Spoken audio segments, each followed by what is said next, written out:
คำถามครั้งที่แล้วรวมไปถึงคุณผู้ฟังเนี่ยที่ยังข้องใจเรื่องตัวเลขผมพยายามจะไม่ดูนะฮะเอาเป็นว่าตลอดเสาร์อาทิตย์ที่ผ่านมาไม่เว้น ไม่เว้นจริงๆนะฮะก็ช่วยแปลให้เท่าที่จะแปลให้ได้นะครับแล้วก็บังเอิญว่าประสบเหตุส่วนตัวอันเนื่องมาจากว่าเมื่อวันพฤหัสนะฮะเข้าสู่เช้ามืดของวันศุกร์นะฮะจำได้แม่นเพราะว่าหลังผมยอก คือตื่นขึ้นมาตอนเช้าคือเชียงใหม่ฝนมันตกหนักมากนะครับปรากฏว่าผมตื่นขึ้นมาตอนแรกนึกว่าฝันฮะตื่นขึ้นมาผมก็มองกระจกเพราะว่าห้องผมนั้นเป็นห้องแบบเป็นห้องสตูดิโอมันจะมีกระจกยาวแล้วก็มองไปผมจะปลูกต้นไม้เอาไว้ผมจะชอบอะไรที่มันเขียวๆเวลาเรานั่งทำงานเนี่ยเราก็จะมองต้นไม้มันสบายตานะฮะแล้วนอนเนี่ยผมก็จะนอนแคร่นอนเตียงสนามนอนเตียงสนามเลยพูดกันตรงๆนอนเตียงสนามที่ไปแคมป์อะไรพวกเนี้ย เสร็จปุ๊บตื่นขึ้นมาเนี่ยก็มองฝนมันตกกระจกขึ้นฝ้านะผมก็ปวดท้องฉี่นะฮะก็พูดกันตรงๆว่าอากาศมันเย็นก็จะก้าวลงไปตกใจเฮ้ยเรายังฝันนะเรานอนบ่อปลาเหรอวะ ปรากฏว่าเฮ้ยไม่ใช่น้ำท่วม น้ำท่วมห้องแล้วสายตาแรกที่ผมมองคือปลั๊กไฟก็เลยมองว่าปลั๊กที่ผมชาร์จโชคดีมากว่าปกติผมจะวางโทรศัพท์ไว้ที่พื้นแต่วันนั้นไม่ได้วางนึกยังไงไม่รู้เอาขึ้นที่สูงแล้วปรากฏว่ารุ่งเช้าฮะน้ำมันท่วมพอน้ำมันท่วมปลั๊กเนี่ยเฮ้ยผมรีบยกหูของปลั๊กขึ้นมันจะเป็นปลั๊กแบบปลั๊กคอนโดยกขึ้นเสร็จปุ๊บรีบเอาพาดเอาวางไว้ฮะแล้วก็เลยดึงปลั๊กออกแล้วก็ก้าวลงเสร็จปุ๊บพยายามจะไปตรงห้องน้ำฮะเพราะว่าไอ้น้ำเนี่ยมันเป็นน้ำที่ขึ้นจากรูระบายห้องน้ำคุณผู้ฟังอาจจะคิดว่าน้ำซั่วแหมเดี๋ยวทุกบ้านมันจะเป็นงี้นะฮะส้วมของเราเนี่ยชักโครกมันจะเป็นบ่อต่างหากเป็นบ่อสำหรับปฏิกูลโดยเฉพาะอันนี้คือบ่อต่างหากส่วนไอ้ช่องที่เราอาบน้ำแล้วมันไหลลงเนี่ยถ้าตามสัญชาตญาณช่างเขาไม่ต่อลงเกิดตรงนี้นะฮะมันผิดหลักเพราะว่าถ้าบ่อเกิดคุณใช้ไม่เกิน1สัปดาห์มันจะทันทีไม่ใช่ไอ้เนี่ยคือท่อสำหรับน้ำที่มันน้ำทิ้งนั่นแหละฮะไอ้ตัวเนี้ยมันก็จะไหลลงตามที่เราจัดสรรเอาไว้แต่คราวนี้ ธรรมสถานเนี่ยมันอยู่เชิงดอยแล้วเป็นพื้นราบมันเป็นพื้นที่เทเอียงมันก็เล่นเอาน้ำจากตึกเก่านะฮะ ตึกที่ท่านเข็มอยู่แล้วก็น้ำบนดอยน้ำจากถนนอะไรนะมันกวาดลงมาหมดเลยฟืดมันก็พาทั้งดินทั้งโคลนมาเสร็จปุ๊บมันก็ไปอุดไอ้ข้างล่างทำให้ท่อมันตันพอท่อตันมันก็ตีกลับพอตีกลับเข้ามาเนี่ยแล้วผมไม่ได้ปิดตัวท่อปกติผมจะมีถุงทรายแล้วอัดไปที่หัวท่อตรงรูท่อไว้เลยครับถ้าอัดเอาไว้เนี่ยมันแค่มันจะไม่ล้นขนาดนั้นไม่แต่คราวนี้วันนั้นก็คิดว่าไม่เท่าไหร่หรอกเพราะผมนอนตี 4เกือบตี 4แล้วตื่นตอนที่ตื่นมา6 โมง2 ชั่วโมงคุณแต่ตกหนักมากตื่นตกใจเฮ้ยท่วมโอ้ยตายแล้วตอนที่ผมจะเดินเข้าไปที่ห้องน้ำเนี่ยเพื่อจะเอาถุงทรายไปอัดเอาไว้บางคนจะสงสัยไงมันท่วมแล้วพี่จะเอาไปอัดทำไมต้องอัดฮะคืออัดเพื่อกักน้ำแล้วผมจะต้องเปิดประตูคือมันเป็นกึ่งประตูกึ่งหน้าต่างกึ่งหน้าต่างเพื่อที่ผมจะชอบออกไปทำกับข้าวในสวนผมไปเปิดประตูแล้ววิทน้ำออกนะแต่ปรากฏว่าไอ้ตอนที่เดินผ่านผมลืมไปว่าปลั๊กตรงนั้นมันมีตัวหนึ่งซึ่งผมเสียบกาต้มน้ำเอาไว้มันดูดทันทีเลยโอ้โหคุณภาพที่มันปรากฏในหัวก็คือภาพจากข่าวน้องที่อุดรที่ไฟดูดแล้วมันลงปุ๊บแต่อันนี้เรารู้สึกได้ว่าเฮ้ยมันแค่ระยะประมาณที่มันดูดเนี่ย1 เมตรเก็ตแล้วว่าระยะของกระแสไฟเพราะมันจะจืดขึ้นมาทันทีเรากระโดดขึ้นเตียงทันนะฮะพอกระโดดขึ้นเตียงทันเสร็จปุ๊บเนี่ยมันก็ห่างไม่มากหรอกก็เลยต้องใช้ผ้าคีริ้วพันมือแล้วก็หาถุงก๊อบแก๊ปใส่มือแล้วก็ล้วงถุงก๊อบแก๊ป อย่ารั่วนะ นะเสร็จปุ๊บจุ่มไปแล้วก็เอาปลั๊กขึ้นมานะฮะถอดเสร็จก็วางเลย นั่นแหละโอ้โหคุณสุดๆอันเนี้ยต้องบอกอย่างหนึ่งว่าผมเข้าใจทันทีว่าน้ำท่วมฉับพลันแล้วคุณขนของกันไม่ทันเนี่ยมันเป็นยังไงเวลาท่านสร้างบ้านนะฮะอันที่หนึ่งปลั๊กอย่าให้ติดพื้นไว้สูงสักประมาณฟุตหนึ่งเป็นดีที่สุดเพราะอย่างน้อยเนี่ยประเทศไทยน้ำท่วมบ่อยมากนะฮะเราไม่รู้หรอกฮะว่ามันจะระบายได้มากน้อยแค่ไหนแต่ว่าอันเนี้ยเป็นบทเรียนนะครับโอ้โหของเละหมดเลยเอาง่ายๆกล้องผมมา DSLR ไปแล้วเพิ่งเปลี่ยนตอนแรกที่ผมลดคว่ำที่แม่ก่อนน่ะอันนั้นคือจมเสียไป45,000รวมไปแมตช์นั้นผมเสียไป100,000 กว่าบาท รวมทั้งเลนรวมทั้งอะไรอันนี้ยังไม่รู้ชะตากรรมเพราะว่าผมเอาขึ้นมาเป่าทันแล้วก็ยังไม่เปิดระบบเพราะว่าต้องรอแห้งสนิทก่อนแล้วค่อยเปิดระบบถ้าระบบมันไม่ทำงานค่อยเอาไปส่งนะฮะนิดนึงนะแน่นอนจะช้าจะเร็วมันต้องเสียแต่ว่ารอนิดนึงฮะว่าต้องดูให้มันแห้งก่อนนะครับคือเครื่องใช้ไฟฟ้าคุณน่ะถ้าโดนน้ำอย่าเปิดทันทีเฮ้ยใช้ได้แบบกระแสมันจะเข้ามาใจเย็นๆฮะนะฮะเปิดตอนนี้อีก3 วันเปิดค่าเท่ากันเพราะฉะนั้นรอให้มันเสด็จก่อนอย่างไอตัวอะไรล่ะที่ไอสายที่ต่อจากโน้ตบุ๊กผมก็ไปนะอันนั้นน้ำก็เข้าผมก็เลยต้องซื้อตัวใหม่มาเปลี่ยนนะฮะแต่ตัวนั้นผึ่งให้แห้งก่อนอันนั้นยังใช้ได้แต่ต้องรอแห้งประมาณสัปดาห์นึงอะ รอให้แห้งสนิทค่อยว่ากันแต่ฮาร์ดไดรฟ์อะ2 เทราไบต์อะมันมีไฟล์ของหลวงพี่ภาสกรอยู่ซึ่งผมมาตัดสมดุลโลกสมดุลใจสมดุลธรรมตัด31 ภพภูมิ ผมนั่งนึกโอ้ตายแล้วทำไงเนี่ยนะฮะก็อาจจะต้องส่งกู้นะฮะบริษัท DNR เดี๋ยวค่อยว่ากันไม่รู้เท่าไหร่แต่ว่าเสียดายไฟล์ตรงนั้นแล้วก็ภาพผมกับหลวงพี่อีกเพียบเลยเป็นผมไม่ใช่เป็นพันเป็นหมื่นภาพอยู่ข้างในนั่นนะฮะก็เลยเดี๋ยวต้องดูอีกทีคือเขากู้ได้มันกู้ได้แล้วเพียงแต่ว่ามันจะต้องนิดนึงฮะต้องส่งส่วนกลางนะฮะแล้วก็เดี๋ยววันนี้ยังตอบคำถามเช่นเดิมนะครับก็ไม่บิดพริ้วแต่ว่าเดี๋ยวต้องบอกไอ้เนี่ยเหตุวันศุกร์นั่นแหละที่ผมต้องวิทย์วันศุกร์ผมถึงจัดไม่ได้เพราะมันล้าหมดทั้งหลังเอาง่ายๆคุณเมื่อก่อนผมจะฝึกเขาเรียกโมโนวิลเนาะไอ้จักรยานไฟฟ้าล้อเดียวอ่ะผมฝึกเนี่ยโหเอวแบบปวดมากปวดแบบนอนร้องไห้เหมือนกันเลยครั้งนี้แบบคือถ้ากดหลังนิดนึงอ่ะน้ำตาไหลเนี่ย มันปวดมากคือผมขยับไม่ได้เลยนะเมื่อวันศุกร์นะฮะแล้วก็วันเสาร์เริ่มดีขึ้นมันนิดนึงแต่ว่าคือต้องกัดฟันอ่ะจนวันอาทิตย์เมื่อวานนี้ถวายพระสังฆทานทิพย์นะฮะกับครูบาอาจารย์เสร็จเรียบร้อยถึงไปนวดก็ไปนวดที่สถาบันฤาษีชีวกโกมารพัฒน์ที่เชียงใหม่นี่แหละฮะโอ้โหสุดๆ แต่ก็ดีขึ้นคือตอนเนี้ยเจ็บไหมไม่เจ็บก้มได้ไหมอันนี้ก้มได้แต่จากที่ก้มไม่ได้เลยถ้าก้มปุ๊บคือผมต้องนั่งแบบตัวตรงอ่ะคือเหมือนทหารเคร่งอ่ะแบบอกผายไหล่พึ่งอ่ะ นะไม่ใช่หญิงไม่ใช่เป็นคนหลังแข็งไม่ได้ก้มไม่ได้ก้มแล้วปวดตอนนี้ได้แล้วนะฮะแต่ก็ยังมีบ้างนิดนะก็คือยังยกของหนักไม่ได้ถ้ายกของหนักแล้วมันจะปวดผมเข้าใจคุณผู้ชายฮะท่านใดที่จะยกของนะฮะถ้าคุณอายุ35ขึ้นไปผมแนะนำนะฮะว่าให้เรียนแบบผู้ใหญ่ลีรู้จักใช่ไหมผู้ใหญ่ลีกับนางมาให้มีผ้าขม้าผ้าขม้าคาดเอวไว้ฮะเขาเรียกผ้าขม้าคาดพุงเอาไว้เลยเพราะว่าตัวผ้าขม้าเนี่ยนี่คือภูมิปัญญาของคนไทยโบราณผมเข้าใจแล้วฮะว่าเพราะเขาคาดเอาไว้เนี่ยดามหลังไม่ใช่ว่าเชยนะฮะเพราะว่าถ้าคุณไม่ใส่แองเกิลหรือว่าตัวที่ดามหลังอ่ะคุณใช้ผ้าขม้าอยู่เลยฮะ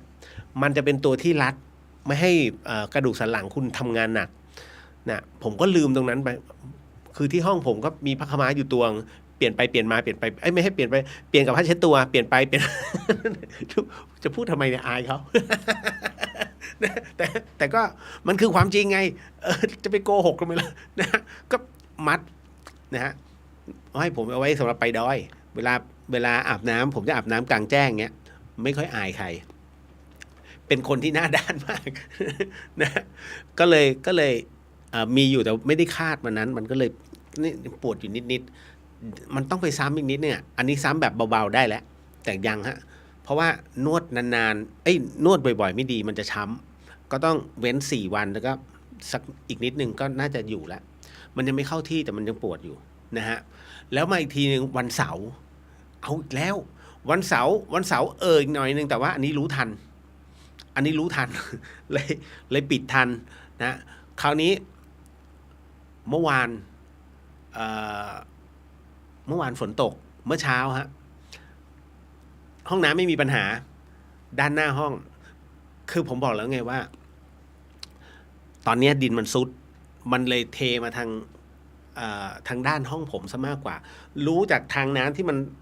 เคยตรงมาเนี่ยแล้วมันเบี่ยงเบนทางที่มันลงมาเข้าห้องผมแทนที่จะไปทางห้องน้ำเลยรู้ทันทีว่าดินซุดเพราะน้ำนี่แหละ ก็เลยกันใช้ดินน้ำมันกันไม่อยู่นะมันทะลึ่งซึมนะก็เลยใช้ถุงทรายนี่แหละเดี๋ยวต้องรอดูพายุเข้านะฮะแต่อย่าเข้าเลย นะฮะอีกพรุ่งนี้ใช่ไหมเสียวอีสานระมัดระวังด้วยนะครับแล้วก็ท่านที่อยู่ที่กรุงเทพนะฮะก็ระวังด้วยผมแนะนำว่าตอนนี้ไม่ต้องรออะไรคุณ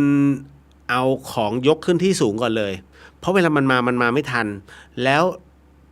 ถ้าท่านกันกระสอบทรายเอาไว้ดีๆแล้วอย่างที่ผมบอกอะหากระสอบทรายบางส่วนอัดลงไปสำหรับตรงท่อระบายน้ำฮะนั่นนะครับเตรียมตัวเพราะมันมาแน่เปลี่ยนจากอาบน้ำเป็นเช็ดตัวกันนะ เพราะถ้าคือปัสสาวะนะทำธุระส่วนตัวไม่มีปัญหานะครับเพราะว่าน้ำไอ้ตัวนี้มันเป็นท่อต่างหากท่อเกิดต่างหากไม่เกี่ยวนะเพราะฉะนั้นยังใช้ได้คุณจะสังเกตน้ำท่วมแต่ส้วมคุณไม่เต็ม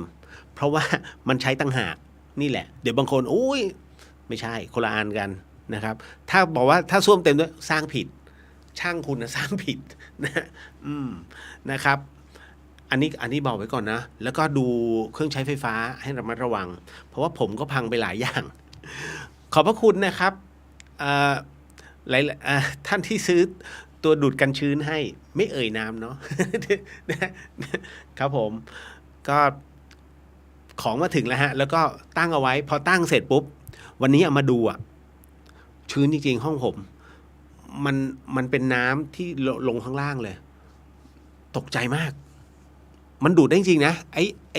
อ้กล่องดูดความชื้นแล้วมันเป็นน้ำลงมาเพิ่งจะเห็นเหมือนกันกับตานะฮะวันนี้นะครับขอบพระคุณครับขอบพระคุณนะครับเป็นประโยชน์อย่างยิ่งเลยนะครับแล้วก็ท่านใดที่ส่ง คุณพี่บุรมใช่ไหมนะครับด้วยนะครับก็ผ้าปูอัสนะนะครับก็นำถวายครูบาอาจารย์ยังไม่หมดนะฮะเดี๋ยวผมจะค่อยๆตระเวนนะครับแล้วก็น้ำตาลฟูของน้องหนิงเดี๋ยวก็จะนำไปถวายครูบาอาจารย์ด้วยเช่นกันรวมไปถึงอะไรล่ะไม้นะฮะไม้สีเสียดเดี๋ยวจัดการให้ทั้งหมดนะครับก็นำถวายครูบาอาจารย์พร้อมกับแมสนะครับแมสด้วยนะครับเดี๋ยวขออนุญาตทักทายเดี๋ยววันนี้คุยเรื่องตัวเลขด้วยคือหลายท่านจิตท่านติดอยู่กับตัวเลขเข้าใจเดี๋ยวจะค่อยๆเพราะวันนี้ผมก็เอาตำราอันเก่ามาคือขี้เกียจจำเอาจริงนะบางอันเนี่ยผมเบื่อที่จะจำก็เลยนะก็เอาขึ้นมาแล้วกันเพราะว่ามันมานั่งแปลเนี่ยปวดหัวแล้วก็อีกอันหนึ่งก็คือว่าเดี๋ยววันนี้นะฮะเดี๋ยวเราจะสมาทานศีลเสร็จปุ๊บเรามานั่งสมาธิกันครั้งที่แล้วโดนล่อหลอกไป5 นาที วันนี้3 นาทีครับ3 นาทีแล้วก็จากนั้นค่อยมาตอบคำถามแล้วก็มาพูดคุยเรื่องตัวเลขแล้วก็มาเข้าเรื่องหลอนเพราะว่าก็มีน้องส่งมานะครับแล้วก็ตอบคำถามนะฮะส่วนเรื่องราวของไม่รู้พระอาจารย์จะเข้าว่าของพระอาจารย์ชาตรีก็ไม่ต้องถามเลยนะเพราะหลายๆท่านถามผมมานะครับพอสมควรนักข่าวก็ถามแต่ผมไม่ตอบเพราะผมไม่รู้ ผมเลยบอกว่าให้เป็นเรื่องของคณะสงฆ์ทั้งหมดทั้งมวลเป็นเรื่องของสงฆ์เราไม่ภาคนะไม่วิพากษ์นะครับเพราะฉะนั้น ใครผิดใครถูกค่อยว่ากันนะฮะอันนี้ทั้งหมดทั้งมวลมันจะเป็นไปตามทำนองของมันเองนะฮะ ก็อันนี้จบเนาะนะครับแล้วเดี๋ยวก็ไปเข้าเรื่องราวคำถามต่างๆพอสมควรเอาละฮะเดี๋ยวขอทักทายก่อนเนาะแล้วเดี๋ยวเราไปเข้าสู่ตรงนี้ทำไมต้องเข้าเร็วเพราะว่าเรื่องตัวเลขมันผมทวนให้อีกรอบแล้วกันคือเรื่องตัวเลขมันค่อนข้างจะลึกซึ้งแต่บางท่านก็รู้สึกว่าวิตกผมจะบอกว่าเรื่องภาวะของการวิตกไม่จำเป็นเพียงแต่ว่าแปลตามดวงดาวที่คุณถือเอาไว้ตัวเลขคือดวงดาวนะครับเพราะฉะนั้นตามหลักเลขศาสตร์หรือว่าโหราศาสตร์เนี่ยตัวเลขมันจะแบ่งเป็น2กลุ่มด้วยกันเป็นกลุ่มบาปพระเคราะห์กับสุภเคราะห์แล้วแต่ว่าใครจะถือเลขอะไรแต่คุณไม่ต้องไปวอรี่เพราะว่าตอนแรกเกิดเราไม่เคยมีตัวเลขฮะนอกจากวันที่และเวลาเกิดนะฮะส่วนอย่างอื่นไม่เกี่ยวข้องกับชีวิตเลยเอาแค่เราประคองชีวิตมาถึงขนาดนี้มันเป็นเพราะไอ้ตัวนี้หรือเปล่าเดี๋ยวค่อยมาว่ากันนะฮะ ไม่อยากให้กังวลนะครับเดี๋ยวขออนุญาตฮะอันนี้น้องสาวินีสวัสดีค่ะสวัสดีครับผมนะฮะกุ๊บกิ๊บพี่เลียวตอบไปแล้วขออภัยด้วยพี่เลียวตอบช้าเพราะว่ามันเจ็บอะแล้วก็มันปวดมันก็เลยไม่สามารถจะอะไรกับใครได้เลยนะดูคำถามแล้วอะไรหลายอย่างแล้วบางท่านก็ตอบไปบางท่านผมไม่ได้ตอบต้องขออภัยนะฮะต้องขออภัยด้วยเพราะว่าเราก็บาดเจ็บอยู่ ไม่อยากอะไรมากมายนะฮะคุณแค่ขยับนะอะไรเงี้ยมันเผลอแล้วบางทีก็โดนน้องๆเขาแย่ให้หัวเราะอย่างเงี้ยนะแม้ว่ามันจะเป็นตัวหนังสือใน Facebook เราก็รู้สึกขำแล้วพอขำเนี่ยโอ้โหคุณมันสถานลงตูดเลยปวดมากจริงๆก็ไม่เคยวอร์มเลยนะแล้วน้ำท่วมแล้วคุณต้องวิทย์เฮ้ยที่ตักผงวิทย์ขึ้นนะฮะอันต่ออันจนมันลดหวบนั่นแหละ ไม่เป็นผมไม่รู้หรอก โอ้รับหลายทางนะกุ๊บกิ๊บสวัสดีค่ะพี่เรียวคุณแม่ฝากสวัสดีด้วยนะคะสวัสดีค่ะฝากสวัสดีคุณแม่ด้วยเช่นกันนะคุณแม่สวัสดีครับเหนื่อยไหมคะจัดห้องใหม่เอาง่ายๆนะผมจะบอกว่าผมยังดึงออกมาไม่หมดไม่กล้าผมไม่กล้าเผชิญกับความจริงก็คือโอ้ยเละอีกแล้วโอ้ยเสียอีกแล้ว ไม่กล้าเผชิญกับมันแต่มันต้องเผชิญนะ อ้าวเราก็ต้องบอกอันไหนกล้าอันไหนไม่กล้าเสือผมเสียดายได้มาจากอีสาน นะไม่ผมเอาไว้ปูเวลาไปวัดหรือว่าไปอะไรก็ตามเนี่ยปูแล้วปูเสือนั่งบางทีก็ตำส้มตำปักนั่นแหละเหนื่อยแทนเลยค่ะมีคำถามค่ะกุ๊กกิ๊วเห็นคอนเทนต์ใน TikTok อีกแล้วว่าด้วยเรื่องเทวดาประจำตัวประมาณว่าถ้าเราโกรธเทวดาจะไม่อยู่กับเราค่ะแล้วการคิดฆ่าตัวตายทำให้เทวดาหนีเราค่ะส่งผลให้ชีวิตแย่ลงค่ะพี่เลียวมีความเห็นกับคอนเทนต์นี้ยังไงคะและช่วยบอกวิธีดูคอนเทนต์ปลอมหน่อยค่ะเกี่ยวกับพระพุทธเจ้าสาธุ สาธุเจ้าค่ะเรื่องคอนเทนต์เนี่ยเป็นเรื่องของการหาตังค์ ผมก็ไม่รู้นะผมยังไม่เคยทำคอนเทนต์ TikTok แต่มีหลายๆท่านก็บอกว่าพี่เลียวเนี่ยที่ออกรายการพี่เลียวเอานี่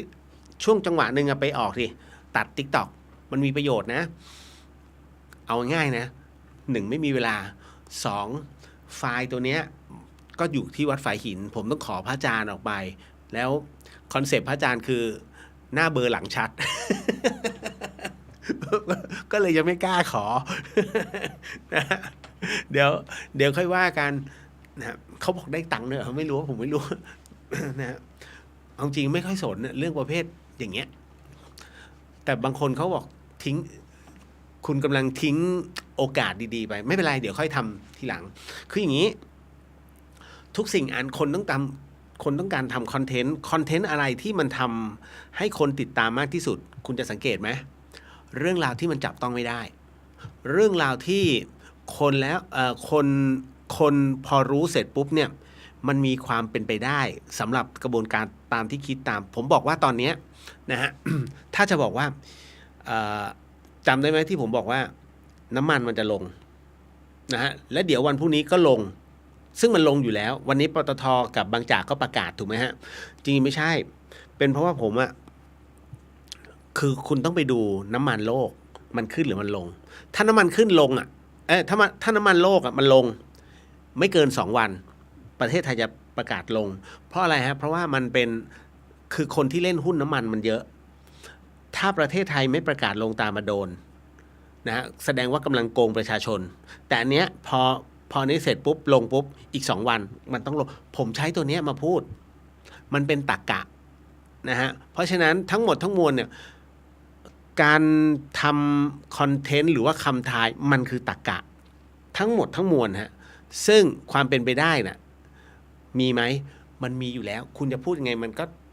องค์รวมอยู่แล้วมันโดนนะเรื่องของดวงประจำวันเนี่ยคนชอบดูนักหนาผมถามนิดนึงว่าเขารู้เหรอฮะว่าลัคนาคุณเกิดอะไรถูกไหมมันไม่รู้แล้วมันรู้ได้ยังไงวะมันรู้เพราะว่าเป็นการดูภาพกว้างฮะนะฮะเพราะฉะนั้นอดีตปัจจุบันอนาคตเป็นยังไงมันเป็นภาพกว้างที่ตามสถิติของโหราศาสตร์เขาดูไว้อย่างตัวเลขที่ผมดูเนี่ยมันคือสถิติพูดกันเลยนะครับแต่โอกาสเป็นไปได้สูงไหมสูงนะฮะทั้งหมด 90% ที่เหลือมีพลาดทั้งหมดน่ะมันไม่ใช่ทั้งหมดของชีวิตเพราะฉะนั้นกรณีที่เขาทำคอนเทนต์ในเรื่องตรงนี้เขาต้องการเรียกร้องความสนใจเทวดาประจำตัวของเรามีไหมมีถูกต้องอันนี้ไม่เถียงนะฮะทำไมผมกล้าฟันธงจริงๆผมก็ไม่รู้หรอกว่าคนเรานะมีเทวดาประจำตัวจนกระทั่งครูบาอาจารย์นั้นบอกนะฮะผมอะ เคยถามนะฮะครูบาอาจารย์ท่านเคยขึ้นดอยอินทนนท์ไหมเคยขึ้นใช่ไหมนะฮะคำถามคือผมว่าตั้งก่อนใครเลยผมไปถึงเนี่ยผมไปกราบนะฮะ กระดูกนะก็คือกู่ของเจ้าท่านพญาอินทรเจ้าพญาอินทรวิชยานนท์ด้านบนยอดเลยผมกราบเสร็จปุ๊บมันมีคำถามเข้ามาในหัวว่าตอนที่ท่านถึงพิลาไลเนี่ยนะฮะก็นานแล้วนะฮะก็เกือบจะ100 ปีนะหรือว่าเป็น100 ปีมาแล้วคำถามคือเอ้าแล้วอย่างเงี้ยคนเราเมื่อมีการเวียนว่ายตายเกิดขึ้นสมมุติว่าท่านไปเกิดใหม่สมมุตินะผมก็ยกตัวอย่างถ้าท่านไปเกิดใหม่อย่างเงี้ยนะฮะอ้าวแล้วที่เราไหว้อยู่คืออะไรคำตอบครูบาอาจารย์คือบอกว่าที่เราไหว้อยู่คือเทพประจำตัวท่านเทพประจำตัวท่านเลยอ้าวแน่นอนเทพประจำตัวท่านเนี่ยมีหน้าที่ปกปักรักษานะฮะสิ่งที่คนเราคือทุกคนนะมีเทพเมื่อมีเทพประจำตัวเนี่ยฮะถ้าสมมุติว่าหมดอายุขัยลงถ้าเราเป็นบุคคลสำคัญเป็นที่ดูสักการะเชื่อถือจะมีเทพประจำตัวคอยดูแลอยู่ตรงนั้นเลยนะฮะแต่เช่นเราธรรมดาเนี่ยเทพก็หายนะถ้าเราตายเทพจะหายตามนะฮะเพราะอันนั้นก็คือว่าเหมือนกับเทวดาตายปุ๊บเราก็จะตายตามนั่นนะฮะประมาณนี้ไม่ใครก็ใครตายก่อนอย่างกรณีของครูบาอาจารย์บางรูปนะที่ท่านบอกว่าที่ท่านตายเพราะว่าเทวดาท่านตายก่อนนั่นน่ะแล้วจากนั้นเนี่ยท่านถึงได้ตายตามนี่ฮะมันก็จะเป็นแบบสลับกันไปแต่ทั้งหมดทั้งมวลคนเรานั้นมีเทพประจำตัวนะฮะถ้าทำไม่ดีนะฮะเทวดาประจำตัวจะไปไหมไม่ไปฮะเทวดาจะรับรู้เทวดาจะมาโมทนากับเราในเรื่องที่เป็นเรื่องที่ดีมิใช่เป็นเรื่องที่เป็นอกุศลท่านจะไม่โมทนาก็เหมือนกับเราอะสมมุติว่าพี่เลียวทำบุญทุกคนโมทนาแต่ถ้าวันหนึ่งพี่เลียวไปขโมยของนี่ไงอันนี้ไงของท่านเจ้าอาวาสท่านเผลอหยิบกลับฮึบแล้วเอามาลงโซเชียลนี่ฉันฉกมาจากเจ้าอาวาสวัดไฟหินเรียบร้อยเลยถ้าใครโมทนาสาธุไอ้นี่รับด้วย คงไม่มีไงถูกไหมฮะเพราะฉะนั้นอันนี้ถึงได้บอกว่าท่านอยู่เพื่อโมทนาความดีนั่นแหละครับนะฮะแล้วส่วนที่บอกว่าถ้าคนการคิดฆ่าตัวตายทำให้เทวดาหนีเราไปเอานั้นเข้าไปตั้งนานแล้วฮะถ้ารู้ว่าอย่างเราเนี่ยเสพนะฮะสมมุตินะเราเสพยาบ้าจนจิตเริ่มไม่ปกติไปตั้งแต่จิตเริ่มหลอนฮะจะกลับมาใหม่ก็ต่อเมื่อสติมาเต็มเพราะฉะนั้นสติมาไม่เต็มไม่มีเทวดาครับ นะฮะณตรงนั้น ช่วยบอกวิธีดูคอนเทนต์ปลอมให้หน่อย อะไรที่เราดูแล้วเป็นกุศลนะแล้วปฏิบัติตามนะฮะ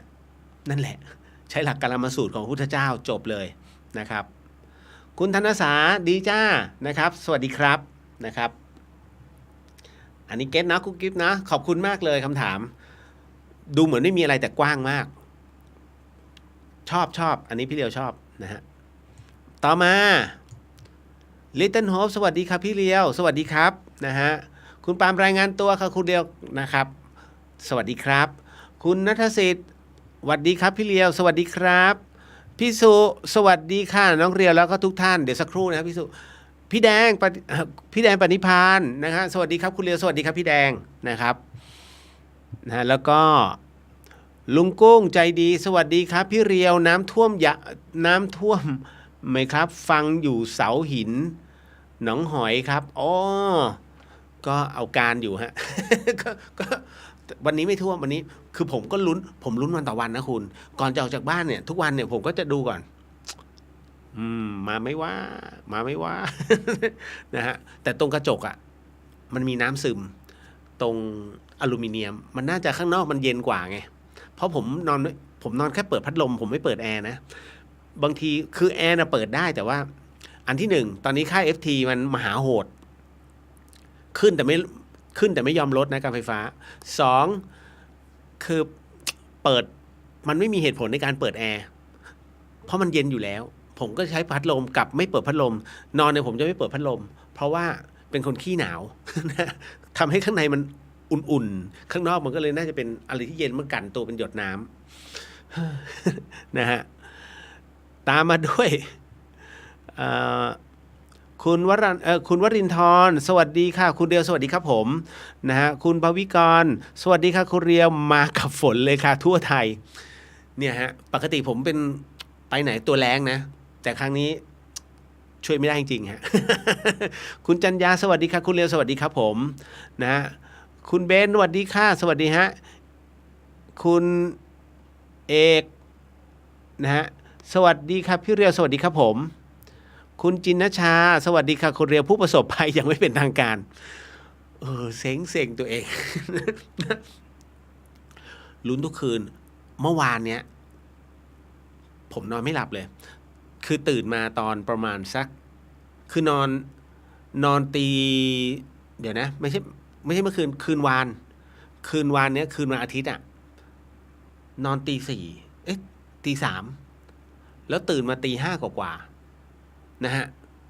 แล้วไม่หลับอีกเลยเพราะลุ้นไงเพราะฝนมันตกก็นอนไม่หลับ ไม่หลับยาวจนถึงทำประสานงานทิพย์จนไปนวดกลับมาตาแดงๆไม่ไหวแล้วก็กลับมาที่ห้องถึงหลับ นะฮะชื่นชมสติคุณเรียวดีมากๆเรื่องไฟดูดโชคดีโทรศัพท์ไม่เป็นอะไรค่ะอย่างน้อยก็เหลือไว้ให้สื่อสารถูกต้อง นะฮะพี่วรันทร์สวัสดีครับคุณเรียวสวัสดีครับพี่นะฮะขจรศิลป์สวัสดีครับพี่เรียวสวัสดีฮะอันนี้พี่สุวรรณยาสวัสดีค่ะสวัสดีครับพี่นะฮะน้องหนิงสวัสดีค่ะพี่เรียวไม่ได้ฟังหลายวันเลยห้องพื้นแห้งหมดหรือยังคะมันมีบางส่วนนะครับกำลังเพาะเห็ดอยู่ โอ้สุดๆนะฮะน้องแอร์สวัสดีครับพี่เลียวสวัสดีครับนะฮะคุณนพดลสวัสดีครับพี่เลียวสวัสดีครับผมนะพี่อุทิศก็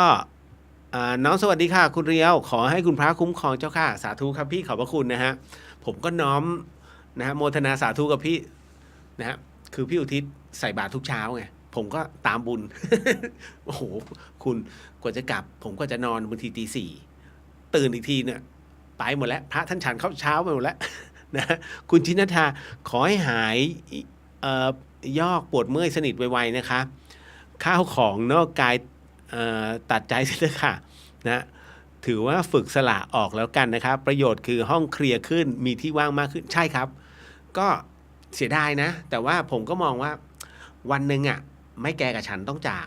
ไม่ผมตายมันก็ต้องเปลี่ยนเจ้าของไม่มันเสียนะฮะผมก็ต้องมานั่งดูแลมันแก้ไขเพราะฉะนั้นเสียซะตอนนี้ไม่เป็นไรเก็บไว้เป็นอนุสรณ์ ก็ตัดเขาออกไปเลยฮะตัดเขาออกไปจากความเสียดายเพราะว่ามันซ่อมทีครับเป็นหมื่นนะฮะ อันนี้พี่ขวัญตาสวัสดีค่ะคุณเรียววันนี้ดีใจเข้ามาทันที่เบลเยียมไม่รอดเหมือนกันค่ะอาทิตย์นี้ตกทุกวันห้องใต้ดินก็ท่วมเช่นกันค่ะ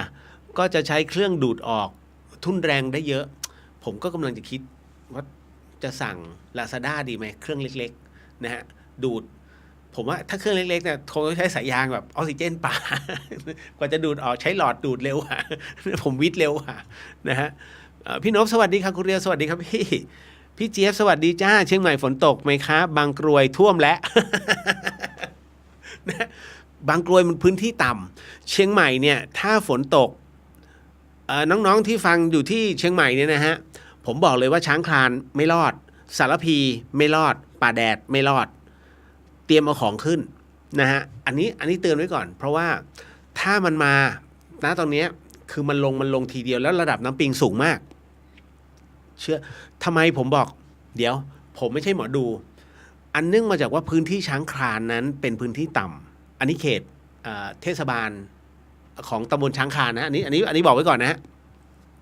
คือบางคนที่อยู่ต่างจังหวัดไม่รู้คือเชียงใหม่เนี่ยมันจะประกอบไปด้วยหลายที่ฝั่งของเวียงกุมกามเตรียมตัวนะฮะทางด้านนู้นนะฮะเพราะน้ำมันยาวเลยตรงอะไรล่ะตรงท่ามาอีกนะฮะให้เรามาระวังฮะเอาง่ายๆบ้านใครที่อยู่ติดกับริมปิงอ่ะเตรียมขนของขึ้นที่สูงสัตว์เลี้ยงก็ต้องเตรียมนะฮะนิดนึงแล้วยิ่งสัตว์เป็นคอกอ่ะ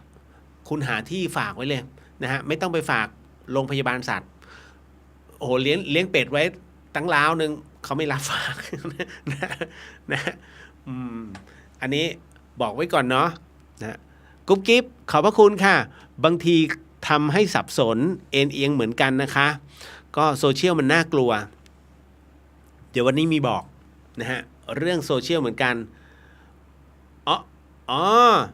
พี่ตู่สวัสดีครับเรียวขึ้นถึงกรุงเทพแล้วครับผมก็ลืมบอก89นะฮะ89พี่หมอตู่ขึ้นมาจัดให้นะฮะสมดุลกระดูกที่จังหวัดเชียงใหม่วัดฝายหินนะวัดฝายหินอันนี้บอกไว้ก่อน นะฮะแล้วก็วันนี้ผมขอกัลยาณมิตรหลายๆท่านนะครับในเรื่องของการบริจาคเลือดนิดนึงพอดีว่าลูกสาวของพี่ละออนะฮะก็คือเจ้าปอยเนี่ยก็คือน้องสุนิสาเกิดแย้มเนี่ยนะฮะป่วยนะฮะแล้วเขาต้องการเลือดกรุ๊ป O นะฮะผมก็เลยขอความเมตตาจากพี่น้องคือผมบริจาคไม่ได้เพราะผมกินแอสไพรินใครที่เป็นโรคหัวใจหรือว่ากินยาแอสไพรินหรือว่าความดันเนี่ยคุณไม่ต้องนะฮะอันนี้ขอโมทนาสาธุนะครับที่มีเจตนาที่ดีนะครับแต่ว่าเอาผู้ที่มีสุขภาพแข็งแรงท่านใดที่ไปบริจาคเลือดนะฮะต้องเป็นสภากาชาดนะที่หนองปลาข้างนะเขตหนองปลาข้างเท่านั้นนะฮะอยู่ตรงบิ๊กซีดอนจันทร์อันนี้บอกไว้ก่อนถ้าก็แจ้งไว้ว่าให้กับน้องสุนิสาเกิดแย้มอยู่โรงพยาบาลลันนาเลือดกรุ๊ป O แต่จริงๆแล้วเนี่ยเลือดกรุ๊ปใดก็ได้ฮะคือใช้เลือดแลกเลือดซึ่งณตรงเนี้ยสมมุติว่าพอแล้วเงี้ยฮะแล้วท่านยังไปบริจาควันพรุ่งนี้ไม่เป็นไรผมถือว่าทำบุญร่วมกันใครที่ไปร่วมตรงนั้นแล้วนะฮะช่วยแจ้งมาในอินบ็อกซ์นิดนึงเดี๋ยวผมบอกแล้วของฟรีไม่มีในโลกคือผมจะให้สิ่งที่ห่วงมากที่สุดนะฮะแต่ว่ามันก็มีจำนวนจำกัดนะครับซึ่งผมไม่ได้ให้ใครคือแจก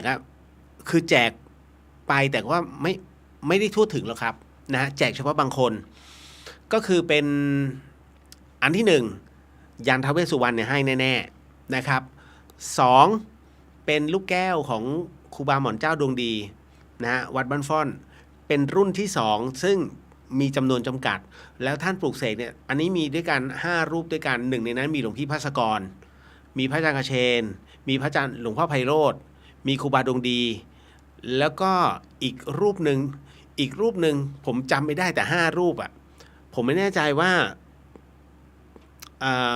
พระอาจารย์เปลี่ยนท่านเมตตาให้ด้วยเดี๋ยวผมกลับไปดูก่อนอีกรูปหนึ่งเนี่ยสำคัญมากและแต่ละรูปอย่างหลวงพ่อไพโรจน์เนี่ยท่านก็เป็นศิษย์หลวงตามหาบัวขออภัยใช่เป็นท่าน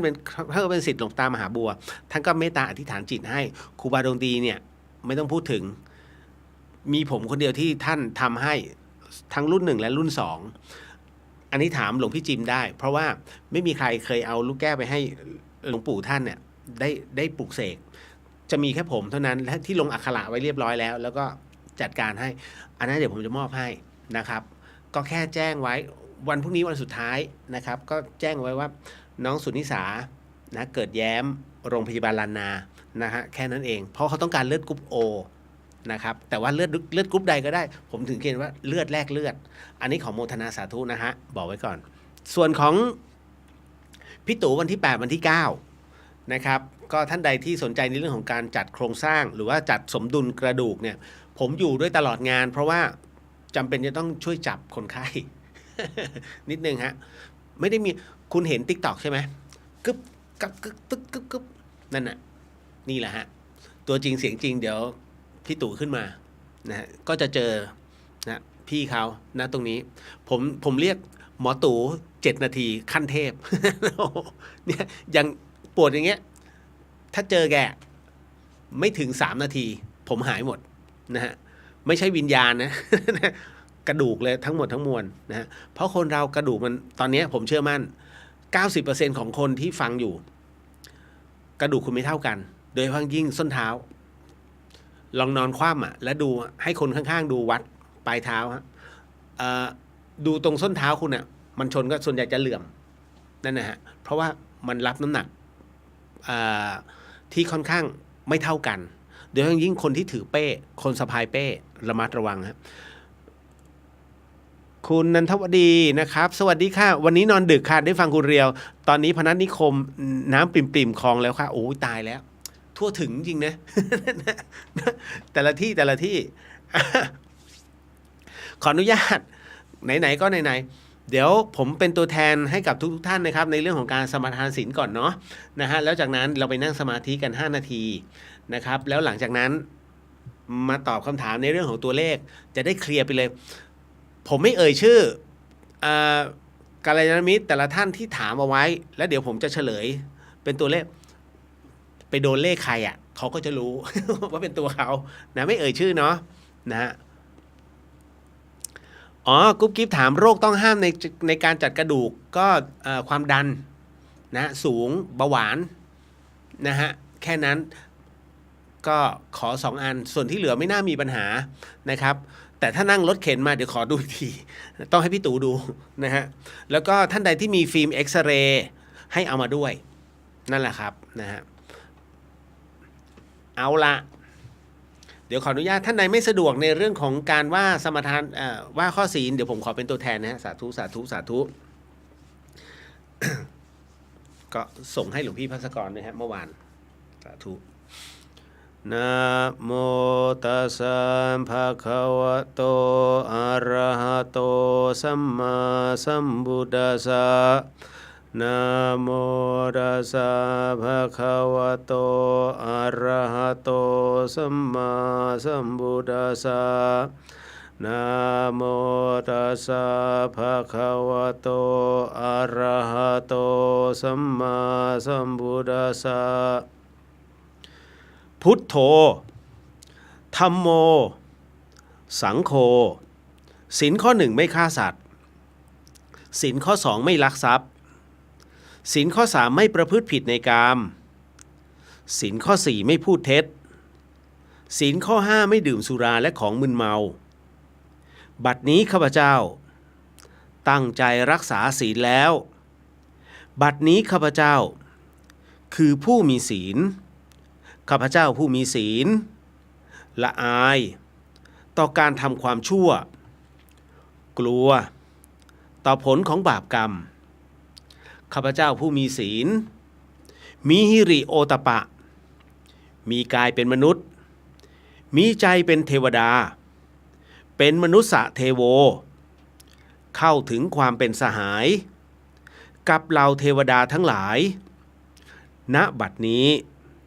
ข้าพเจ้าทั้งหลายขออดโทษลดกรรมที่ข้าพเจ้าประมาทพลาดพลั้งในช่วงวันนี้ลงในฉับพลันและขอให้กรรมดีที่ข้าพเจ้าหรือเหล่ากัลยาณมิตรได้ทำไว้นั้นขอจงมาแทรก ส่งผลบุญนี้ให้ข้าพเจ้าได้มีความสุขและประสบผลสำเร็จตลอดไปเทินสาธุสาธุสาธุอนุโมทามินะครับเอาละครับก็เดี๋ยวขออนุญาตนะฮะเพราะว่า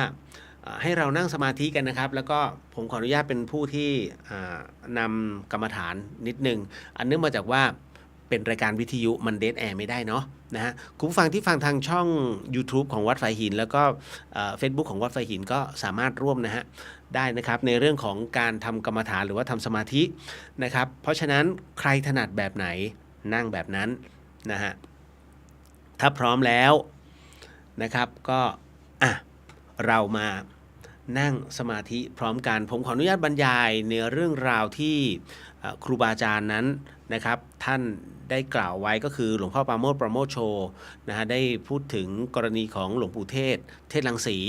นะฮะณตรงนี้และได้กล่าวถึงหลวงตามหาบัวยานสัมปันโน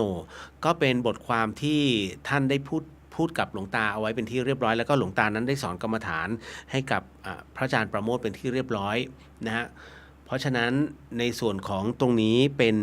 บทที่พระอาจารย์ประโมทนั้นท่านได้กล่าวไว้ครับท่านพูดถึงในส่วนของหลังจากที่หลวงตามหาบัวยานสัมปันโนนั้นได้พูดจบลงหลวงพ่อก็ลงกราบท่าน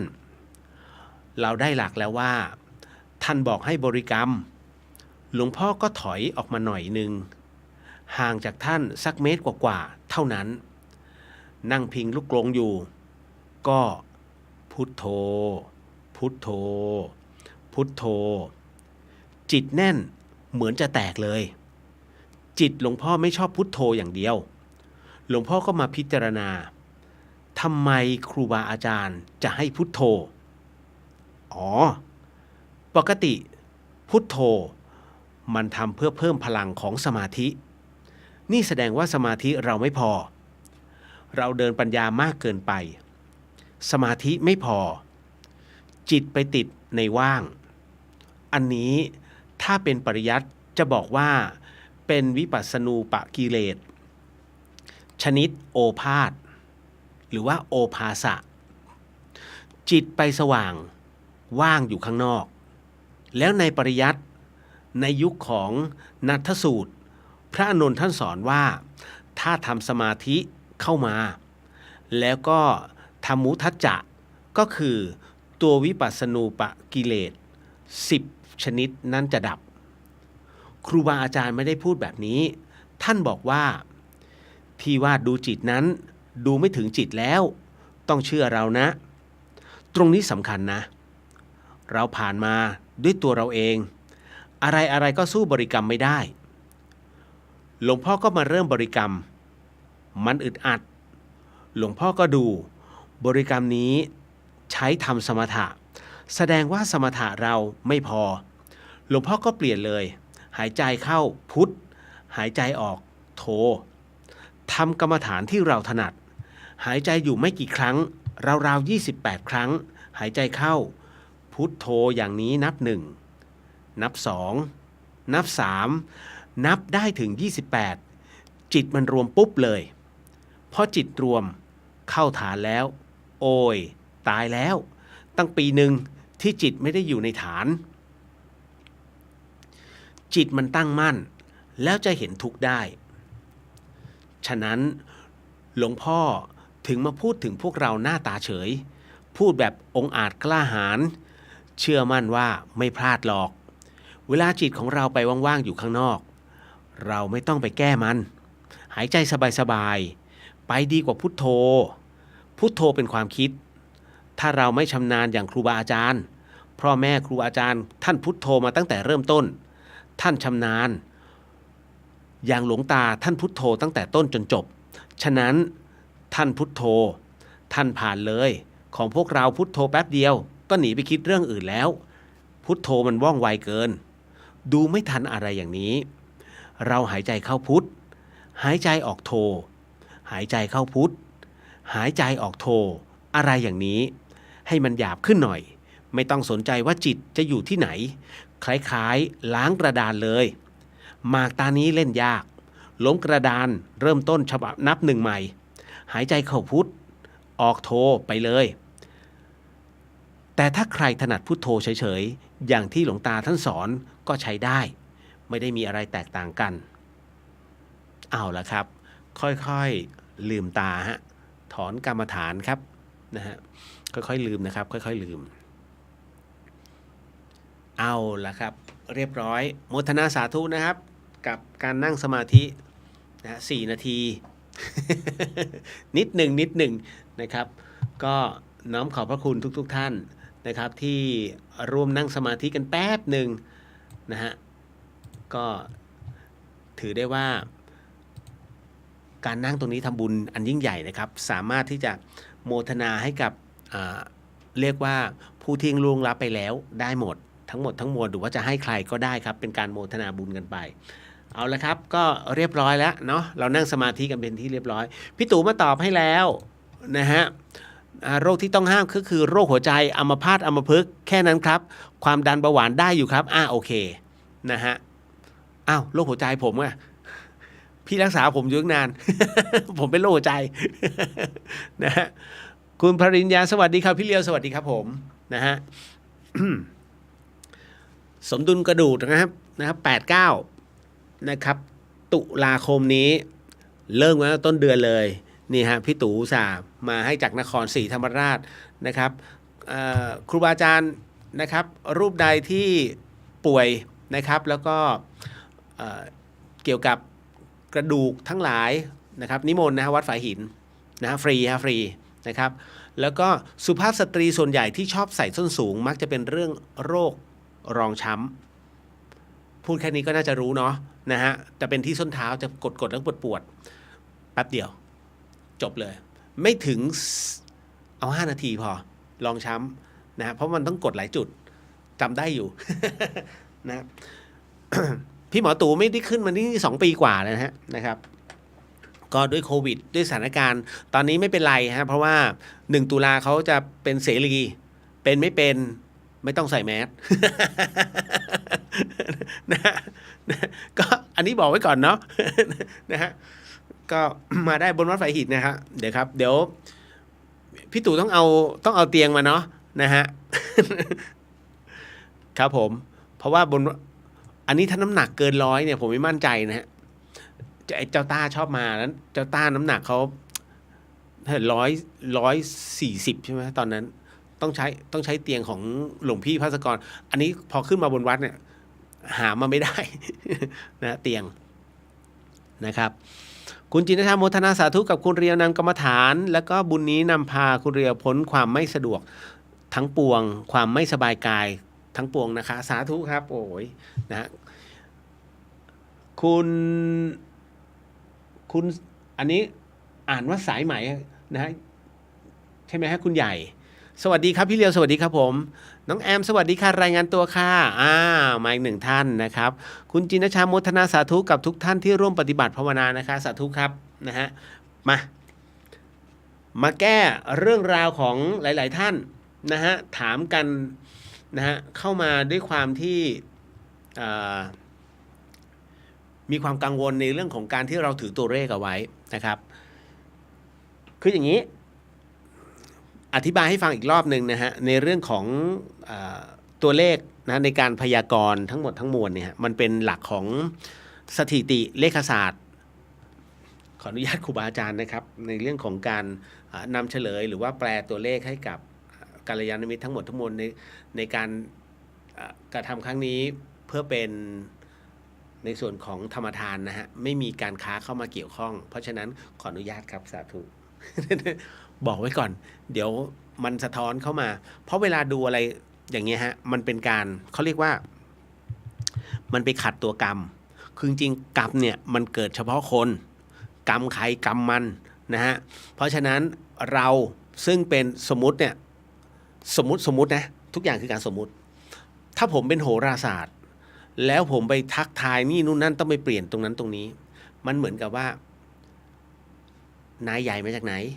นายถึงไปเบี่ยงกรรมชาวบ้านเขานะฮะเพราะฉะนั้นกรรมใครก็ต้องไปตามนั้นสิ